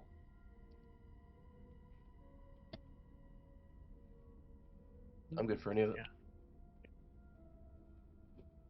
Yeah, I can go investigate Badger Hill. Okay, I mean, we are here, so might as well. All right.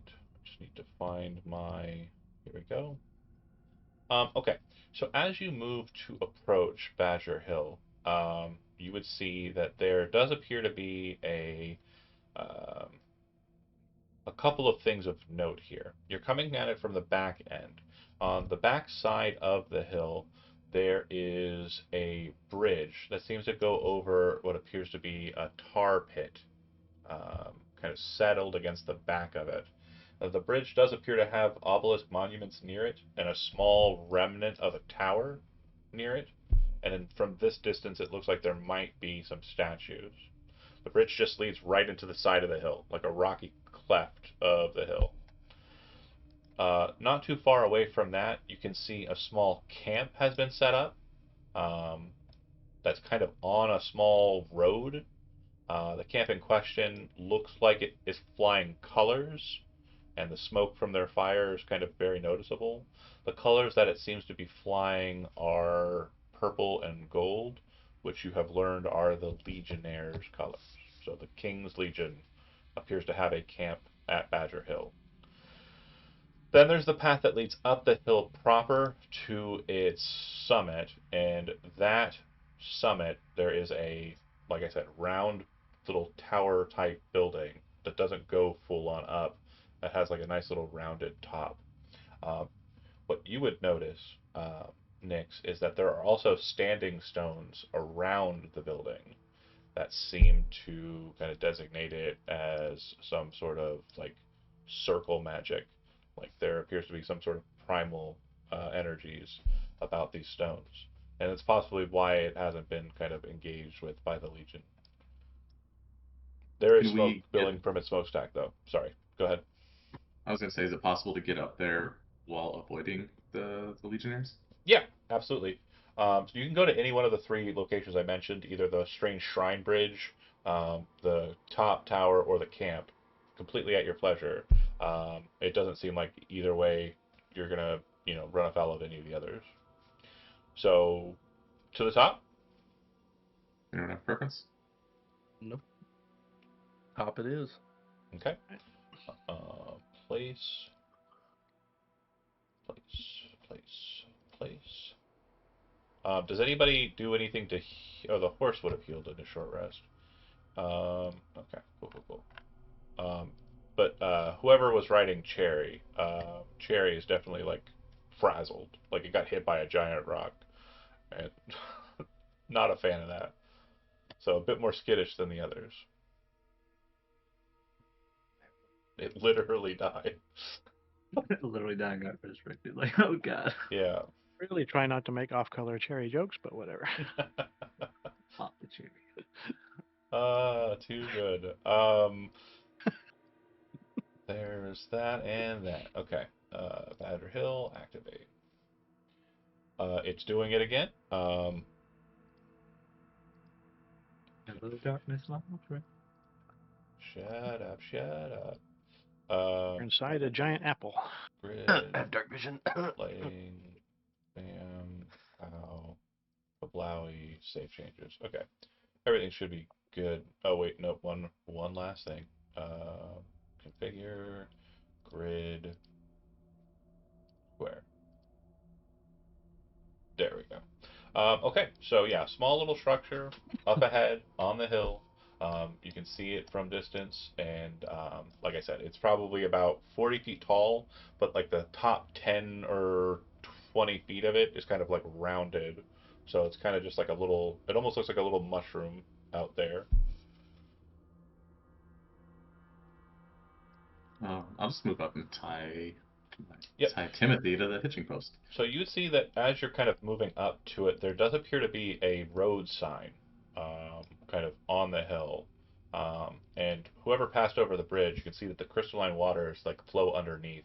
These seem to be coming from somewhere up on the top of the hill and descending down. Um, there are slender shadows of fish just beneath the surface of the water, and it looks like this small arch bridge, very pleasantly built. If anybody has history, they can make a history check. It has to be trained though, um, and it definitely got a very good vibe to the whole space. Not too far from where you're kind of at, you can see that there's a white heron, kind of fish like fishing at this little brook, and the fish appear to be swimming kind of up the hill. And 11 for history. Yeah, the architecture is peculiar. It's definitely something that is very different than what you've seen of like the Manor Fort, other constructs. It's definitely a different architecture in its entirety. Same is true of the big tower in front of you, or the building up in front of you. The wood signpost, you would see it is a crossroads. It does appear to note that the northern path says Badger Hill, and then Squirrel is to the south, and then Otter is to the west. And the path did kind of slip past Otter from what you recall as you were making your way here. Um, but yeah, it seems that these paths are, cobblestone paths. But you're pretty sure that you saw signs of them as you were moving across the hill, avoiding the Legion and the like to get here. And it's also it is a hitching post nearby. So if you would like to kind of secure your horses there, that is a absolutely doable thing. Yeah. Seems like as you're doing so, you're being watched by a blue jay that's kind of sitting on this larger fence, kind of staring at you. And if you kind of focus on it for more than a few seconds, like you're noticing that it's noticing you, it'll just like squawk like very loudly at you. So you're like, huh, and it's like in reply. Oh, speak with animals. Okay.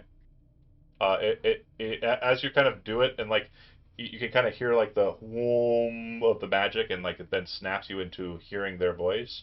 Like it's squawk, and then it's shut up, shut up, and it just keeps yelling shut up at you. And you're not making a bunch of noise, but every so often the horse will kind of or like swing its tail, or like you're kind of clomping about. I don't know if anybody's wearing armor, probably not. There's the staff with Nope. the rings, there's the clomping of the wooden sandals, there's noises happening, and it's just yelling at you over and over, shut up, shut up, shut up. What, Look at it. what are the horses saying, man? The horses don't understand bird, so they're not replying to it. Like they I'm don't. saying he can hear you understand voices. Have we upset you, little friend? Shut up! Shut up! And then, like, when you kind of say that to it, and it kind of like stops after saying "shut up" a couple more times after you say it, it'll then kind of like hop across the fence and then just fly a little ways away from you. Weird.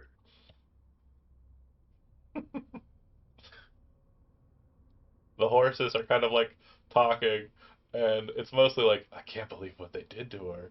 Yeah, it's crazy. That rock came out of nowhere."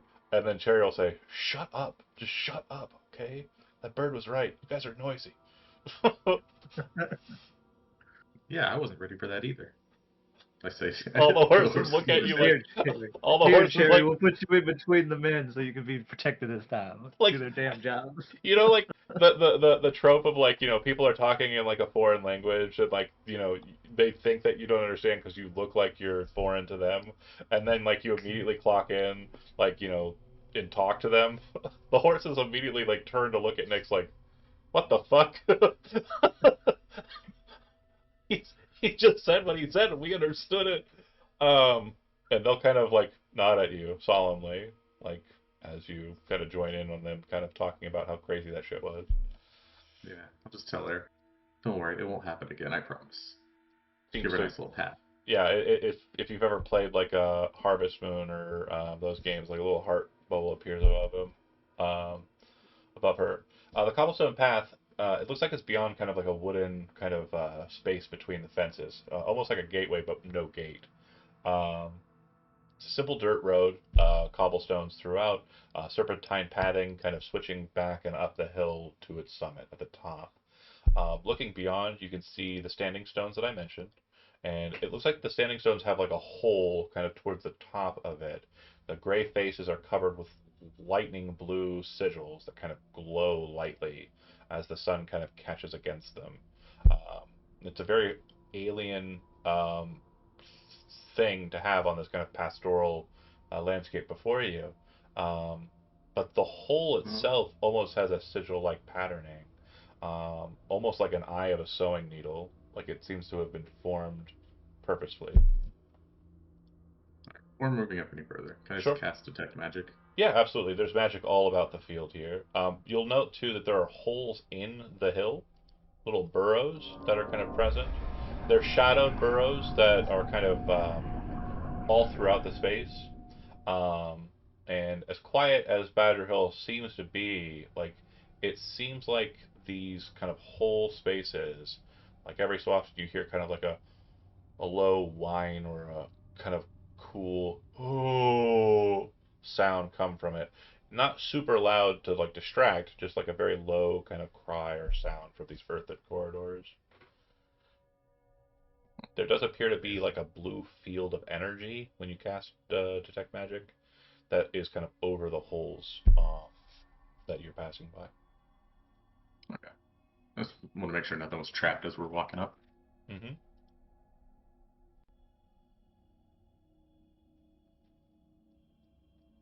Guess we're continuing up the path. Is that Yep. everyone's good with that?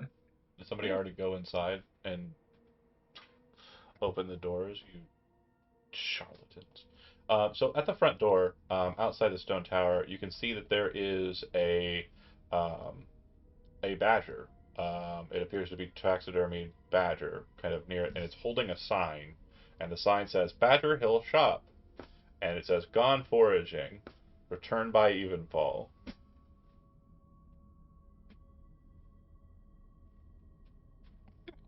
It's closed. Mm-hmm. There's a trowel near the little like patches of garden space here, and kind of looking at it, you're seeing Nick's like a couple of things that are noticeable. Like there appears to be like a small little mushroom patch here with orange caps, and then it looks like some sort of like very kind of magical looking kind of ingredients kind of being grown here as well. Um, but yeah, the This is all door. stuff that looks like it's being cultivated by whoever owns this. Whoever wrote the sign, yeah.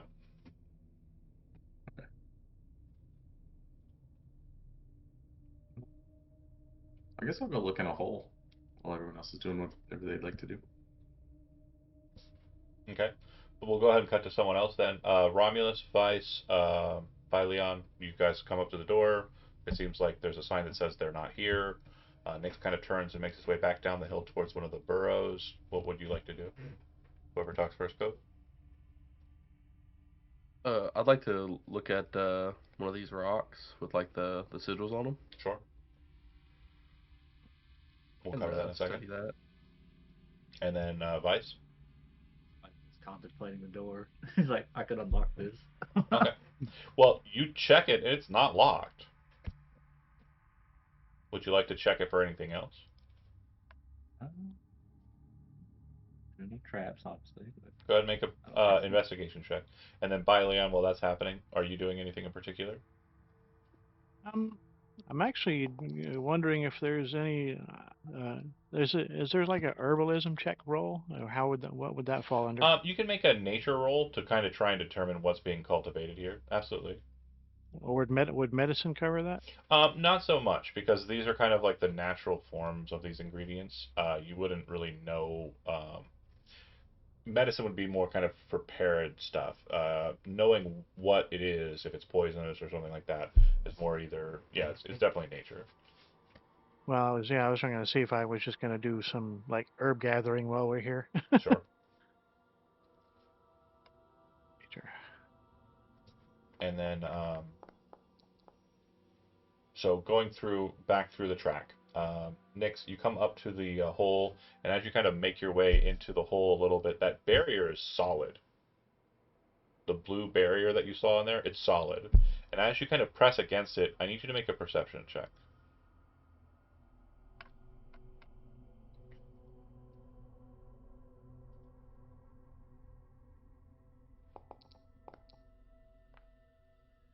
Yeah. Your dark vision allows you to kind of see into the barrier, but past the blue filter, it's very hard to kind of tell what you're looking at.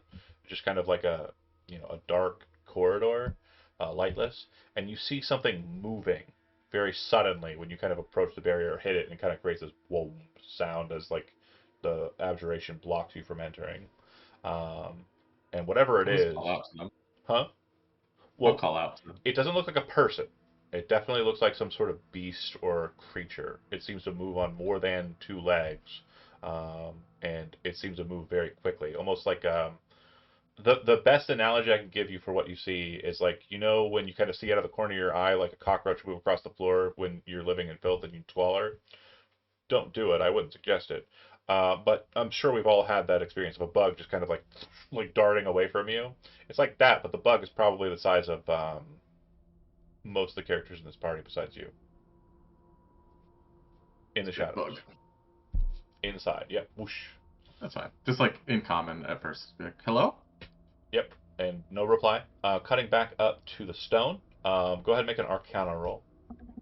Okay, so it's probably not needed here, but I'm gonna give myself the 19 that I rolled, which would Okay. make it a 26. Yeah, absolutely. So what you would note is that this is an abjuring barrier. This has been created with primal magic, and the rune markers on it are designatory of a seal. And from what you can tell, this seal is on the hill itself, possibly inside the hill. And when you and Nix compare notes, you'll basically, I'm assuming you've already pieced one and one to create Yeah. two, and that is that the underside of this hill, the interior, the network of burrows underneath, it has been sealed with arcane magic or primal magic. Okay. Then to the top. So before we get to Vice, we'll do Vice last. So a little bit of a rearrangement. With that nature roll by Leanne, you would be able to tell that the mushrooms here are orange caps. Looks like they've got about 40 of them, kind of growing very neatly. This little bush that's kind of next to the door, it appears that it is a cultivated oak, but it's been kind of cut and trimmed to kind of create Huh. these resin patches. And from what you can tell, it's dryad resin that's basically being cultivated here. It looks like it's pretty ripe and ready to acquire the dryad resin. Dried resin is a sap material that comes from the oak tree that is a host to a dryad. Fey creatures also bleed this material if they suffer particularly deep lacerations, like the dryad will bleed this, and it seems to be a part of the core of the tree-like creatures. And it seems that they've come up with a process of cultivating it in bush form here. And then next to that, these kind of reddish colored they almost look like chilies from up above, but not quite the case. They are cyst blooms, flowers that kind of grow that appear to have like a meat-like texture to them. None of the ones present appear to be cultivatable, um, so far as you can tell. Looks like they are very young in their life cycle and have not kind of blossomed to full cyst bloom. But Eh, cysblooms are strange flowers with petals with a meat-like texture and a smell not unlike butchered game. The flowers appear to grow in random areas, but historians would note they grow most notably at old battlefields where long since dead must be saturated into the earth. well, that's a little disturbing, but explains the barrier magic. hmm And I don't know if I can show you the art for them without actually giving you one. I'm gonna try though. While you guys discuss anything else, let's see. Hold on. View I have item one. artwork. Show to players. Yummy.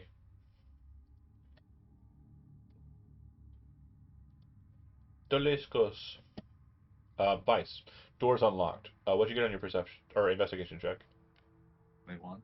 There is a small silver line of cord that seems to be right at the foot of the door, and it seems to be attached to the door in such a fashion that if you were to open the door, which it opens inwards, of course, it would sever this line. It would pull the line and snap it. And from what you can tell, there's no way to open this door without disconnecting that silver line, which is indicative of the spell Alarm. Well, I get the attention of whoever owns the place. Do you open it?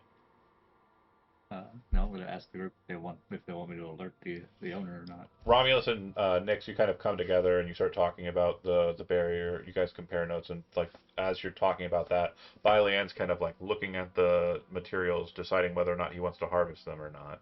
Because again, they're I'm just curious at the moment. yeah, they look like cool stuff that would be interesting. And then Vice is kind of like looking at the door, kind of like looking at the string, turns around and kind of yells out, "Hey guys!" and then explains.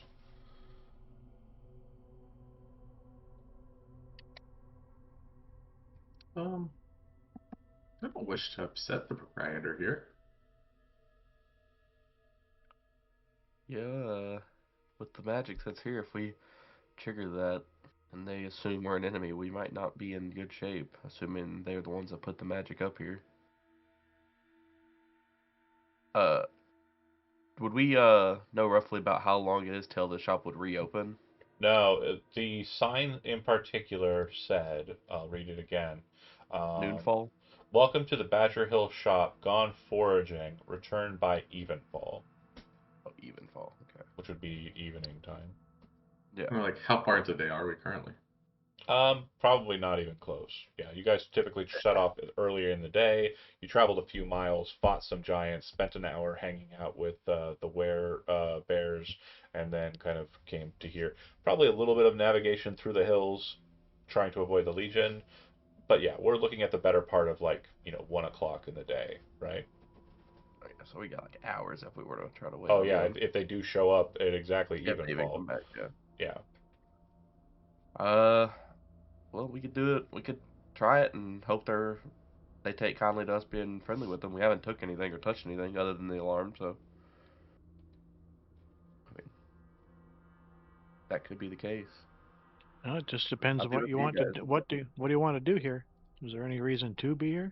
Well, if it's a shop, I'd like to see what they have. You never know what we might find. We might, if we Well, get these them are here and we can become friendly with them, we might be able to get like maybe a supply route for Nix's shop. You know, he might be able to get good deals here, or maybe someone else in the fort who is more craftable. Is there I any would say wildlife Gellus, in here? but That was two at once. Talk. I said, is there any wildlife in here? Um, what do you mean in here? Like In anywhere the that circle, you mean? spends time? Yeah. Not so much. It does seem like there's a pretty sound kind of barrier outside of the standing stones that the animals have not been pressing themselves through. Just say to everyone, well, you guys figure it out. I'll go see if I can find out where the proprietor's gone. I'll start making my way back towards the river where the birds and stuff were. Okay, kind of heading over to the bridge. Totally fine. Go ahead and make a survival roll to try and track. And then, sorry, go ahead, Peter. Were you saying something? No, I Vice was just is gonna talk with I was Romulus just about waiting to see if anybody else is going to do anything, because if we're going to sit here for hours, I mean, This is a terrible plan. yeah. um, understandable. What were you saying, Tyler? Vice is going to ask about the stone, so he wants to know what those two were talking about before. Because now he's suspicious whether that alarm spell is going to fucking release whatever barriers on the hill. Yeah, for sure. Yeah, it looks like the barrier, and I would just give him like the 100% like down run of what I learned. At some point, as he's explaining it to you, though, he starts ranting and will eventually go into. But I still don't think it's as strong as the Grizzgulls. But once we figure that out, it's going to be pretty good. such powerful defenses when we fought it. Yeah, it could see through all of my magics. You should come help me look at the Grizzgull stuff. It will help you too. Nix, you kind of track, and what you actually come to be very astounded by is that tracking on this path is a lot harder than you thought it would be. It seems like this is a very heavily trafficked area. Horse patterns, it appears that people ride out across the bridge and to here. And kind of looking at the situation, you're kind of like, but where are they coming from? And you kind of do one of these looking around with your big eyes, just trying to tracking. And from here, you can kind of see off in the distance, like it's a mile or a few miles out, you can kind of see Hilton. And it appears a small little town, Mont and Bailey kind of keep structure from this distance. Just a cute little, on the horizon, all the way the fuck out there. Nice little spot where you presume that the werebears have already made their way to. Um, it seems that this place might get traffic from Hilton. If there are giants about in these hills, though, why haven't they come and attacked this place? It seems like it might be a place that, you know, would definitely could be considered vulnerable as far as you can tell. And the only thing that you're kind of thinking about is what the standing stones do. Um, but with that, you wouldn't be able to track where the person went to. You cannot seem to find any kind of tracks for the individual who is. I'll ask the heron where it went. You ask the heron. The heron kind of looks up at you. Huh? The little one? The little one that stays Yeah. in the mountain? Yeah. You know where they've gone. I don't know. They're very hard to keep track of. Grabs a fish. And then, after, eating it down, probably be back soon. Never out at night. Smart, the heron kind of says. Very smart. I What hide do in they the look tree, like? and, kind of doesn't point, but kind of, gestures with its head towards the tree that's just behind it. Can you tell me what they look like? Small. Like you, small. Hmm. Well, thank you. You've been very helpful. Of course. And then up on one foot, kind of focused down, looking at the silhouettes of the fish, just kind of waiting. Okay. Um, the horses, as you're passing back past them, are kind of still talking about the giant. It seems like they just won't let it go. It's almost like they're, beating a dead horse on the matter. Uh, and back up top on That's the very hill. Yeah, I'll take it. Romulus, Vice, Leon, you guys have discussed whether or not you wish to enter into the house or not. It sounded like there was a little bit of a nod that you are going to enter this establishment. Is that fair? I'm just gonna wait and see. Yeah. I have no particular reason. I have no reason to be here or not be here, so it just. Yeah. We're just investigating. So Romulus and Vice, are Yeah. you going to pull the trigger? I'm going to wait. Seems like Romulus is the one that's going to have to make the call. Uh, yeah. So, given what Romulus knows of the alarm spell, as he does have it, uh, he is going to say, well, knowing the spell, they will know if we break it. And then Romulus is going to intentionally just break the wire, but not open the door. Okay. Nothing happens. You would know that the alarm spell is a silent alarm for the person who cast it. So Yep. nothing on display, no visual medium or anything. No, he's just gonna take a seat on the bench. Okay. Once I break it, I will wait for the person to show up. Yeah. As a Do you want to sit with Vice on the bench? yeah, Okay. I'll sit with Vice on the bench. And by Leon, they seem to be like they've popped the alarm. They're not being terribly vigilant. Nix is on his way back up the path. Um, Anything you want to do in particular as you wait? Not particularly. No, I just Yeah. I'm just learning about flora and fauna at the moment. Everybody, go ahead and make me a perception check. If oh sorry, Nix. When you arrive back up to the group, they explain what's happened. Is there anything you want to kind of explain that you're doing in the wait? I'll just be checking out the garden. Okay.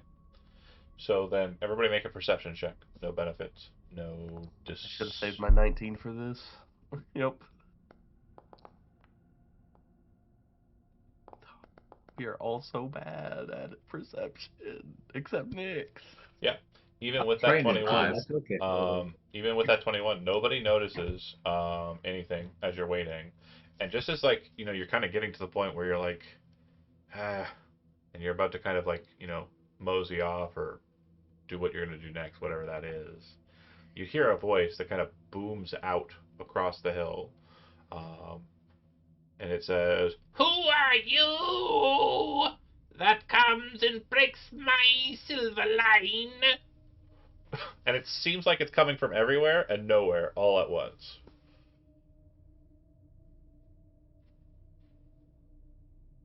Hey, it wasn't me. I was just standing here. What's him? It was that guy with the hat. Yeah. Turns around and points at you. Fuck you. Not pay for your hubris.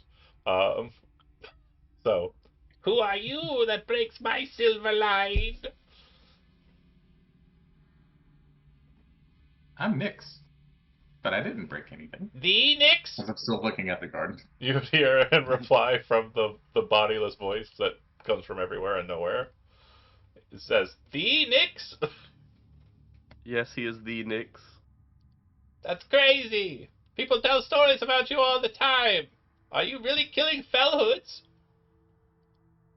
Why would I have to? Still looking through the garden. Oh, you don't enjoy it? You hear, and the voice seems a little bit more from like a direction, and you're kind of looking over to where it's at, and you swear you see like a bush or something move, like oh, but you don't see the creature. I just kind of shrug. Just, eh. Oh, okay. Well, wait, why What are are you your here? thoughts on these fellheads? Huh? What are your thoughts on the fellheads? What I asked. I don't like them. But what are you doing here? Why have you come to Badger Hill? Why'd you break my silver line? We were passed this way, and we stopped by here, and when we read the shop line, read the thing, we seen that you had the door alarmed, so we figured it would get you back here, so we might treat with you and maybe you know shop or you know. But it said clearly on the sign that I was out foraging. I'd be back at any time. You didn't have to go breaking my spell. It's kind of annoying. Really. That's fair. Please Well, forgive Master Romulus. He's impatient. I guess, I suppose I can, well, What are your thoughts on the wares? the what? The wares. Do you mean weirs? Yeah. The wares. Oh, they're fine. Uh, Hold on. Wait, just one second. And you hear like shuffling from several different bushes. And then eventually you would see coming out of the bush right next to Byleon, like just absolutely just strolling out right next to him, a kobold. The kobold in question, bear with me here. is about normal height for a kobold. But he is covered in very beautiful looking finery. But it's all mismatched and kind of just a hodgepodge of stuff that has been basically added to his ensemble. He's walking with a cane, and you would see too that it looks like some of the kind of accoutrement that he's wearing has like bee motifs on it. Um, and he kind of looks up at whoever's closest. Oh, hold on a second here. I am still running the game. I will. Okay. Midnight rain for you. No, my wife is asking me to help with the groceries. Can help. I will pause everything for you. I'm a simp for my wife. It's the best way to go. So, he will say to whoever's closest, "My name is Sneeb. I am the proprietor of Badger Hill Shop. Um, I don't know who you are, though. So, uh, who are you?"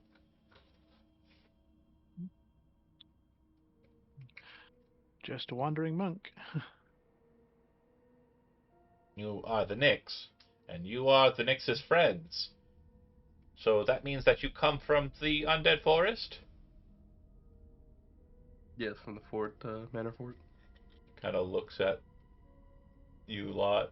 Do any of you have dark There's no marks? undead there. Nope. No dark marks? Not here.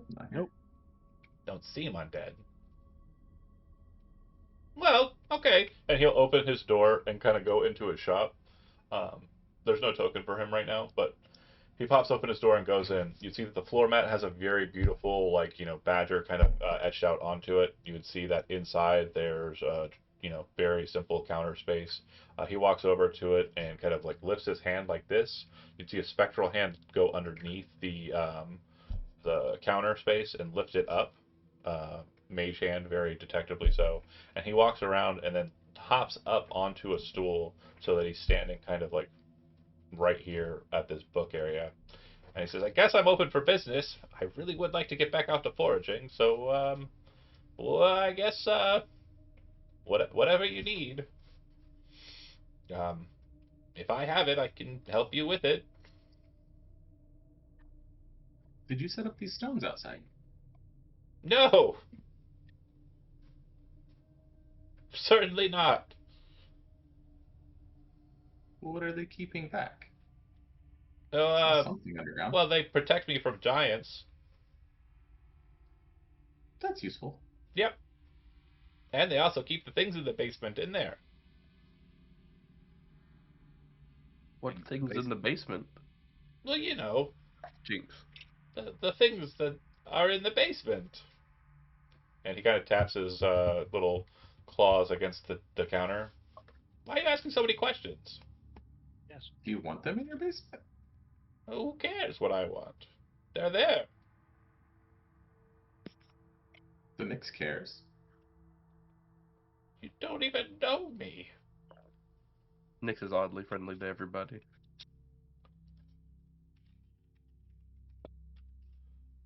I have promised These my wife stools. I am going to help her with the groceries. So what I'm going to do is I'm going to, in about a minute, pause. Obviously, Steve is kind of present. I do not have a shop for like actual present, so apologies for that. But discuss amongst yourselves, and then if there's anything in the Dungeon Master's Guide that is a consumable item, potions and the like, he has it. And we will work out how that works. So just draft up, like, take the time to like discuss amongst yourself, draft up a list of things you might want. He's not offering you anything for free here.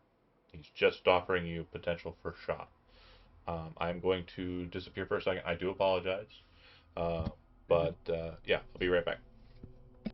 Right.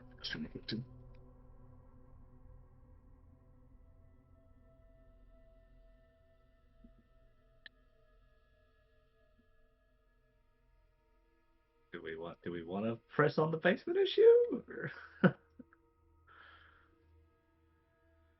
Or... there isn't anything particularly that I need, so, but, you guys indulge yourselves.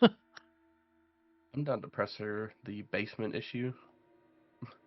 Because, might be something we can maybe do something for him and get something out of it.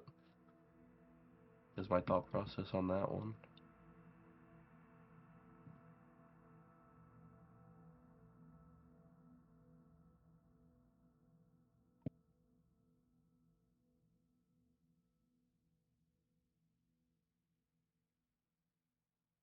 If he's not the one who put the seals here, it's probably not something you want to poke a stick at. That's fair.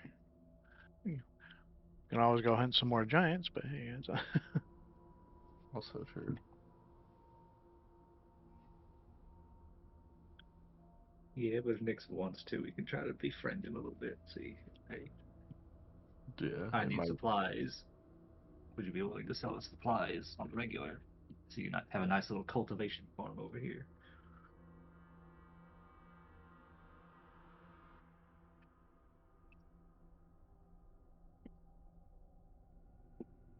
Also, I take offense to being called undead all the time. I'm like the fourth guy. Imagine if we had like Dark Mark, they might actually just start fucking slinging haymakers at us.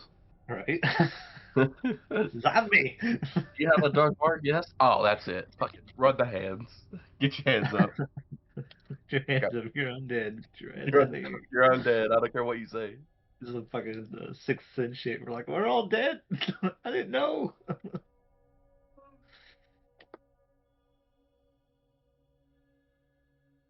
Potion wise, can't think of any potions we need.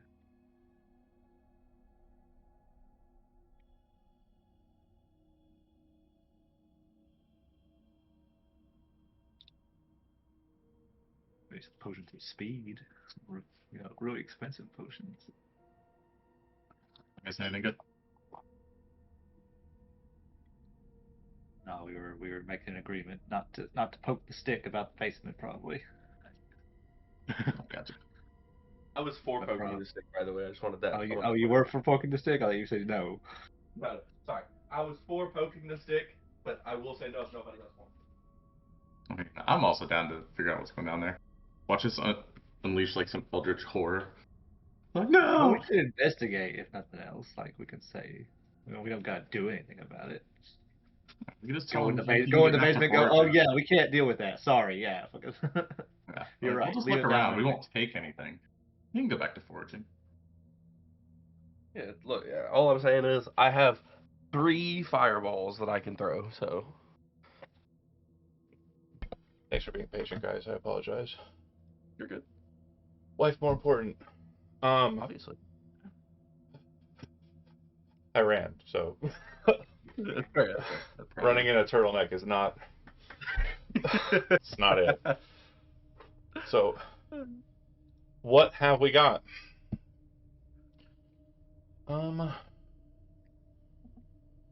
What have you guys discussed? Anything? Any items that you're interested in? They want to investigate the basement. We said he can go back to foraging if he wants. We promise we won't touch nothing. We won't take anything. You said you're going to go foraging in the basement? No, no, he can go back to foraging. We He can won't go take back to anything from his foraging, shop. but Oh, They if wanna he's check fine out. with it, we would like to check the basement. no, he would say. I'd rather you didn't. What? You'd die. You don't want to go down there. The mage hunters are down there. Yes. I don't want to go down there, actually. I take back my previous statement. Well,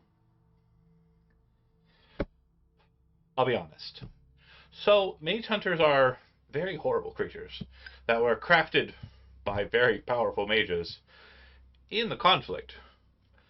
I managed to get a hold of them at very young ages and was able to lock them away using the magic that was present here from old circle mages or druids. So, I keep them, and they safeguard and better bolster my bees. So, it's a situation that I've cultivated that has been doing me quite well. My honey sells at great prices in Hilton. I believe some folks make delicious pastries and also lovely meads out of it. It is a very What do you fine sell this honey. honey for? Huh? How much do you sell it for? Depends. Oh, and he'll pull out a jar. And it's like a ball jar with just filled with honey. If you just want the standard processed honey, it's 10 gold pieces per jar. If you would like something from my deeper stocks, it's a bit more pricey. And he taps his claws on the table. I mean, you're not familiar with my reputation? We don't have it at the fort, no. I will ask you a question, and if you traipse into territory unkind, I'll probably ask you to leave.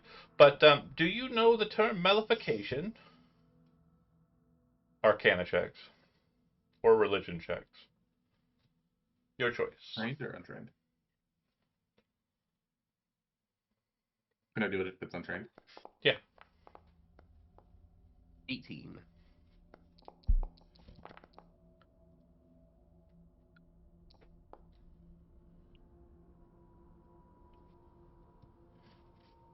So, very bookish Romulus. You're the only one who knows the terminology. Do you know the terminology in real life? That's a very good starting point. Okay.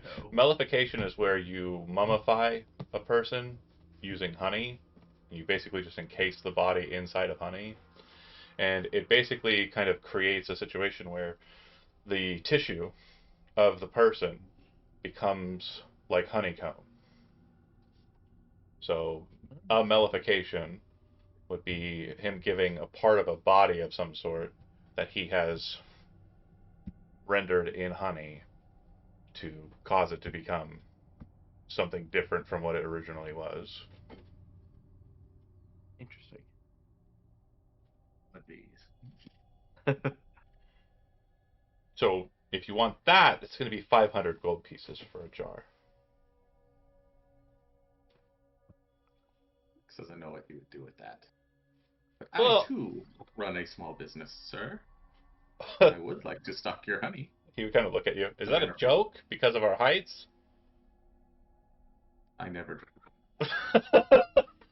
Like the eyes narrow. I never joke about my heights.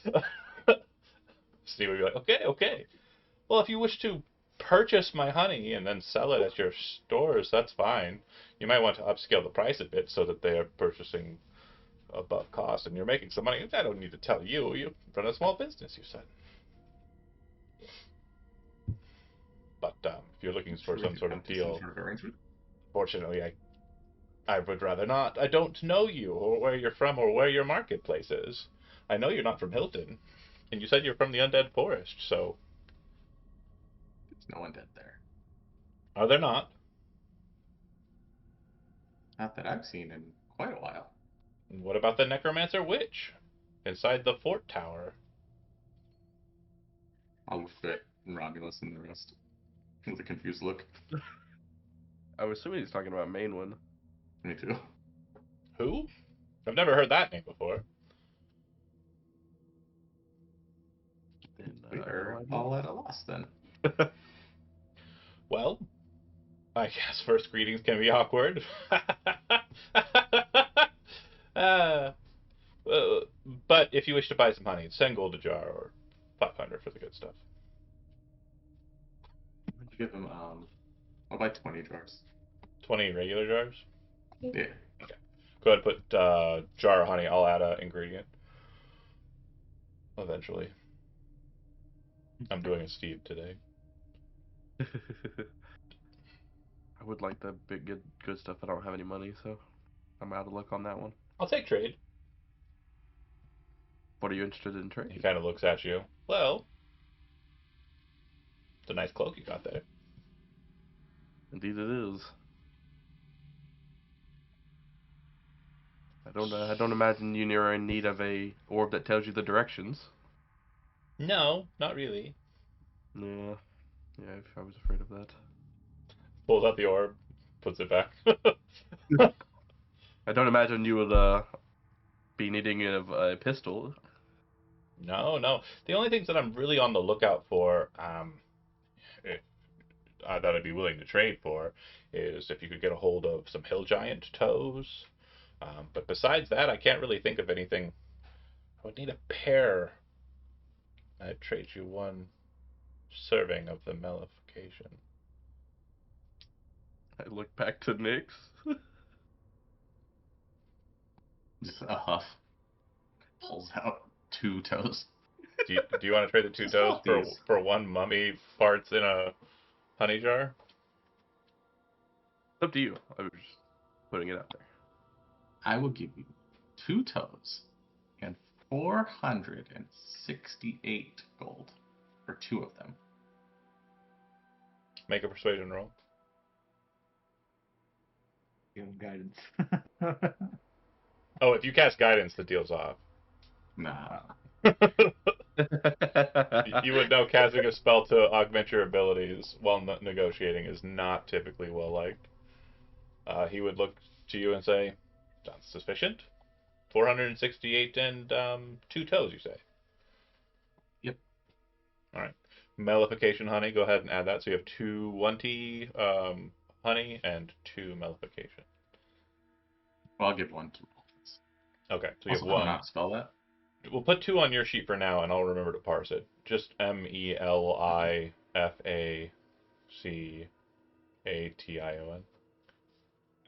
M-E-L-I. Fuck it, hold on. I think I got it. I knew it. He's like, he's not typing yet, John. He's trying to throw it out. It's 2 L's. Too late, Eric read it. Mellification. You'll know what it means. Yeah, I'll see the word and I'll know exactly. Ball honey. For sure, Or for remove sure. the giant toes. Okay. Yeah, get rid of those. Okay. When he hands you the jars, what you'll notice is that they're just like the honey jars that you saw before. However, in one of them, you'll see what looks like fingers floating inside. No hand attached, just like 5 fingers kind of floating inside, kind of like locked in place inside the honey. And then the other one, it almost looks like you're looking at like the side of a face that has been kind of put into the honey and rendered there. So just like the side of a face, not like any part of the face proper. So like cheek. This one's for you. Give him the creepy one. Fingers I can get around, but yeah. And he'll say, if you're interested in them, I mean, and you're going to eat them yourself, be sure to go in for the crunchy parts. And he'll kind of like bite, a little bit like. Kobolds don't really have lips, but he would be biting his lip if he had one. He just like, yeah, crunchy. It's the good stuff. Snave will kind of like look to you all and say, I mean, I have other potions and other matters if you wish to trade. I mean, that cloak is really nice. And he kind of looks at you a little bit more focusedly.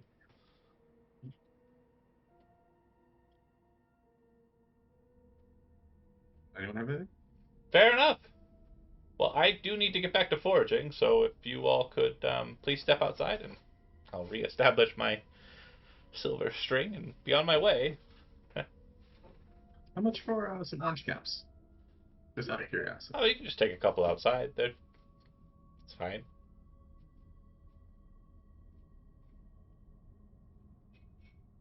Just don't touch those. Don't touch my flowers. And he points to the cis blooms in particular.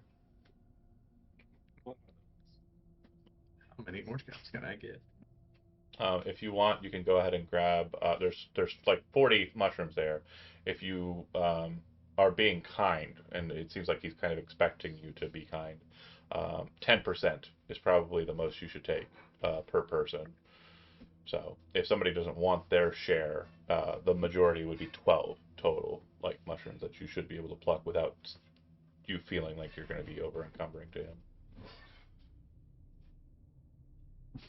No use for him, so you can take my share. 8. When we're walking out, can I give him the materials to cast alarm?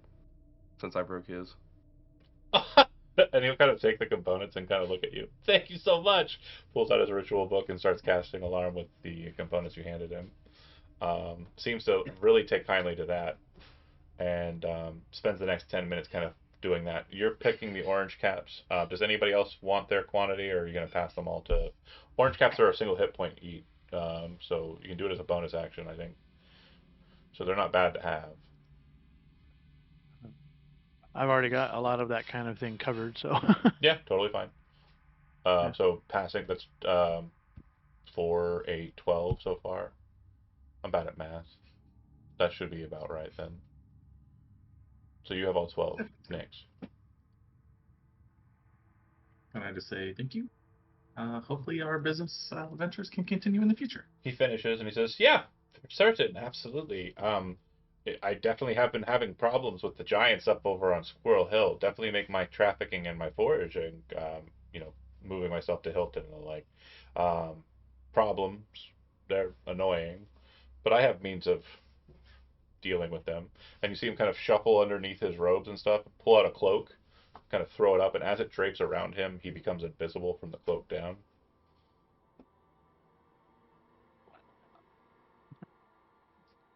Vice is like pulling out a knife.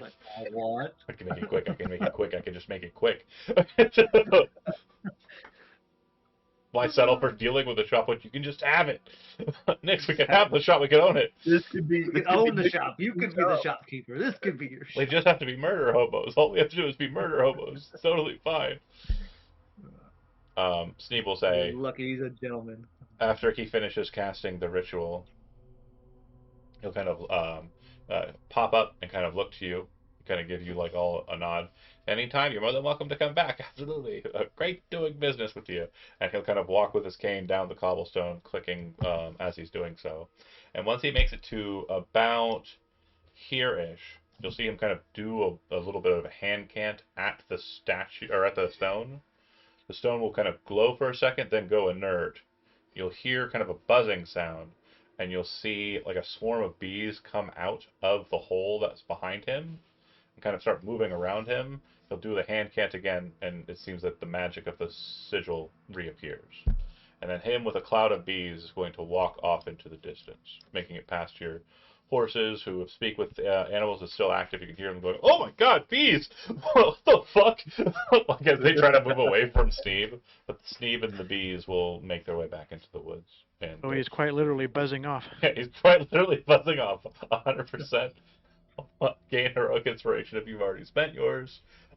That I was will solid. say, he said he didn't know about the stones. How did he do that? He said he didn't put them He said he in. didn't make the stones. He very much said would- that he uses them for purpose. Yeah. If you'd like, Yes, makes sense. having seen him do that, you can make a Arcana check to see if you can try and mimic what he did to cause the doors to open, or the barriers to open. I'm not gonna mess with it. Yeah, same. Romulus, He seems friendly.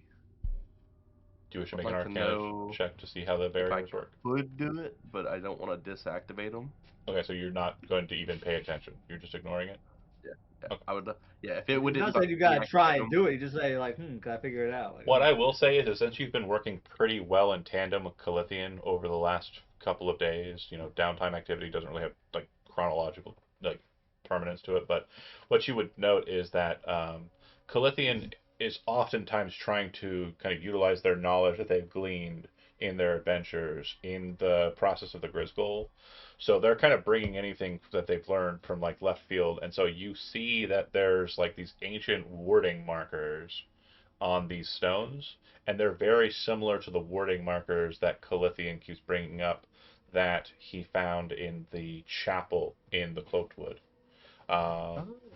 So yeah, they seem to be like the same kind of wording thing, like something that kind of keeps something locked away and bound. And it might be good to have like an observer come up and check these out. obviously with Sneeb's graces, of course. Yeah. But yeah. Yeah. So, can I make a check just to see if I remember the motions to tell to Yeah, make your Calithion? Arcana check. Okay.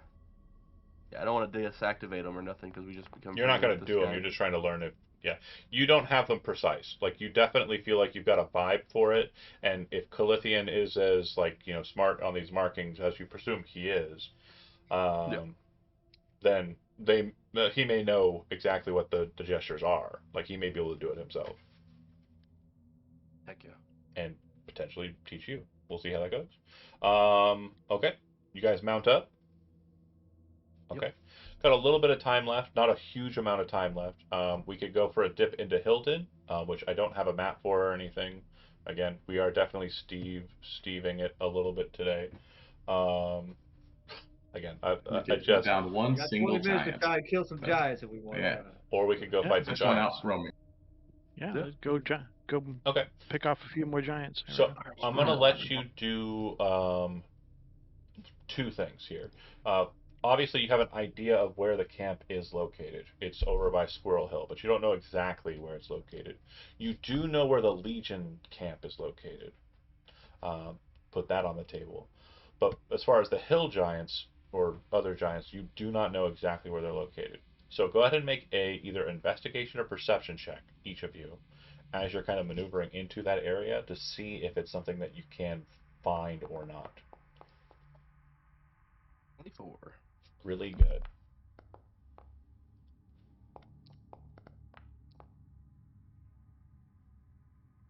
Okay. The 24 is sufficient. So you definitely get signs of the space, and it's in between Squirrel and Otter. There's a kind of rocky outcropping in the midst of those, and you can see what appears to be a bridge up ahead. Hold on a second here.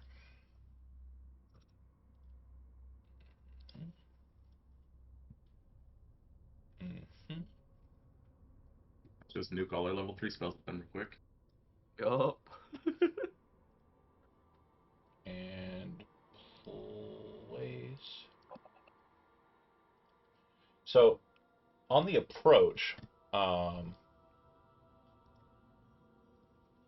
basically, as you can see here, there is a kind of wagon path that moves between the two, and it looks like this heads southeast, possibly towards the cliff that goes down to the lowlands, and then you're pretty sure that the camp is kind of across this bridge, over into like a small little area just a ways away from here, probably about 10, 15 more minutes walk from this bridge.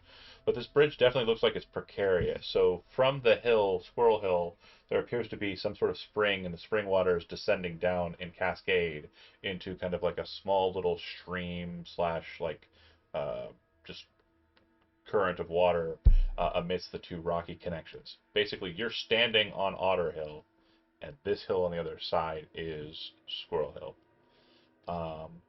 And at this divide point, I'd like for you guys to go ahead and make a perception check.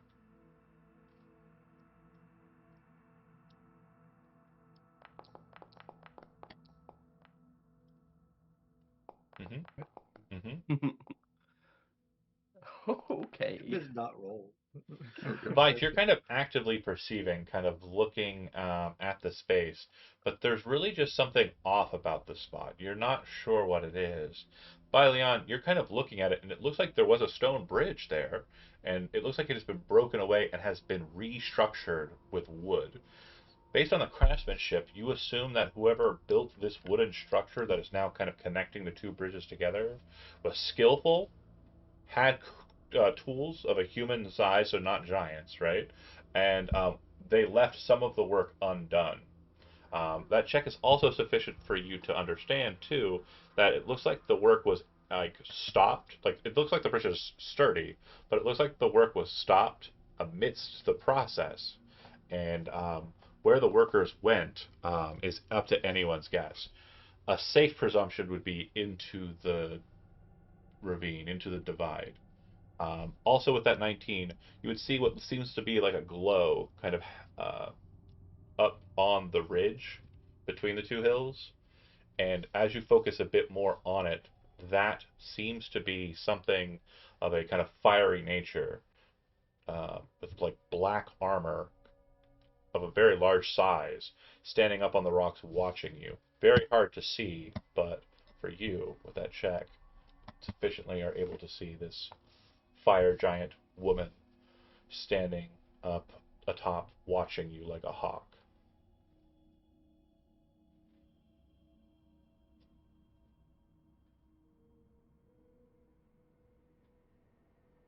What would you like to do? To go to the giant's camp, you would need to pass this bridge, and it seems like she is basically prepared for that. Well, I'll point her out to everybody else and say, yeah, might want to find a way around to deal with that problem.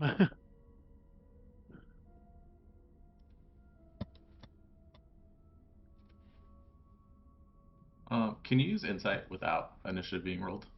Yeah, I'm gonna use the insight feature on that fire giant. yeah. Go ahead and make an insight check. This thing.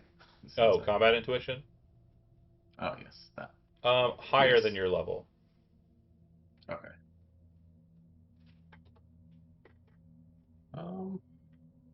That thing looks pretty tough. Indeed.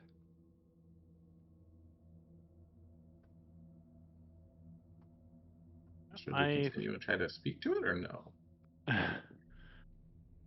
we picked up we accomplished the objective we came out here for. Might want to look at this another day. Yeah. I But mean, the leech should take care of it.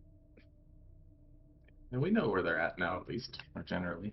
She seems to catch wise that you've noticed her, and she'll stand up and kind of move out towards the edge. In one hand, she's holding a massive sword, the broad blade of which ends without a point. Instead, it ends with like a sharp ridge. Um, so instead of a sword having like two sides, it appears to have a third side, like an axe top. In the other hand, she has a massive hammer, which in her hands doesn't look as massive, but it's definitely a sizable looking hammer that almost has an aerodynamic kind of hammerhead to it. And she looks out at you, and when she speaks, despite the rush of the water from the spring stream, despite the kind of wind blowing through the area and the sound of animals present, her voice is very clearly heard. Know this: trespass over our bridge, we will lay you low, small folk.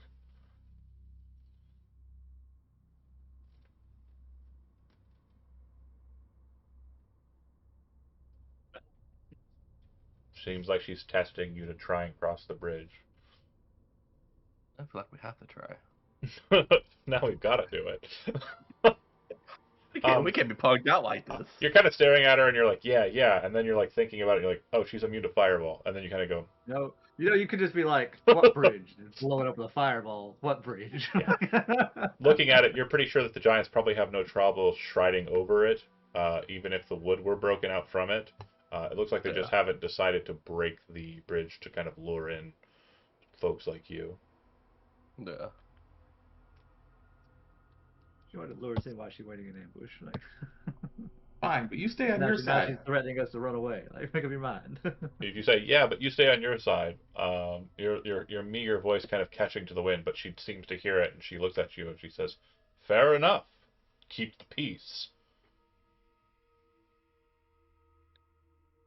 I'll accept that. Yeah, Why is it seems just gonna peaceful. bow? Yep. She'll kind of point her blade kind of back the way you came, kind of like gesturing for you to fuck off. And again, if you wish to engage her with 15 minutes left to spare, you are certainly welcome to do so. But I assure you it will be a deadly It's gonna affair. result in someone dying and then the rest of us running for our fucking Oh, lives. we already encountered her, so. We actually get experience. No, it's a social encounter. You guys are doing well by that. You will get experience, but not for her pool. Shoot her and run. Go! You're there. I pull out my longbow to test her. I power word kill. Thanks. A few more munchkins pop out of the forest, seemingly prepared for your shenanigans, and they will defeat you in melee combat. Fair enough. Fair enough. More than fair. If you guys are leaving, On the waterfall. the Fire Maiden at the bridge will, seemingly hold her blade aloft until you are out of sight of her, and you make your way back to the world. Now, you definitely would know, and I'll put a marker there just so we have it. There is a giant camp um, on Squirrel Hill, and I will be putting a Just have to marker. sneak back with some ninjas later and go. Yeah, that's it. Maybe aren't we trying to befriend some giants anyway? Maybe we could befriend these giants too. Who knows? It is not impossible, but I assure you that the giants of the ancient Stepwell are of a different kind of joviality to the hill giants and other giants of Squirrel Hill. They don't even know it's called Squirrel Hill, by the way. Like, like if they knew that, they'd probably be like, "Well, this hill sucks. We gotta move. Oh, so like the That giants one's aren't called working Badger. That together. one sounds stronger. Let's go over. Let's go to Badger Hill." Yeah. What were you saying, Daniel?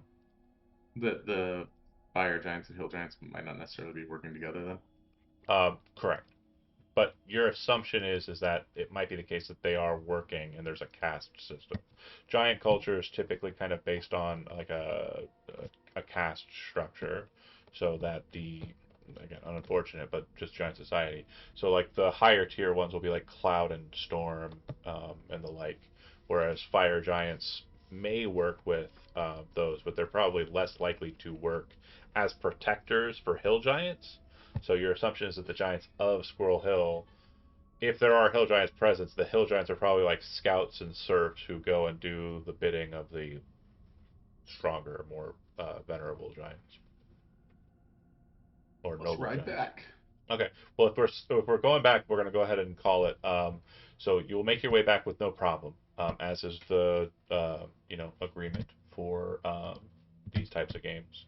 And quest successful. You managed to find the star as requested, with a bit more added to it. And yeah, that's where we'll end the session. Thanks for watching those that did. We will see you tomorrow at noon, as we will be doing this again, and then we'll have Power Rangers after that. Thanks for watching. We will see you then. Ciao.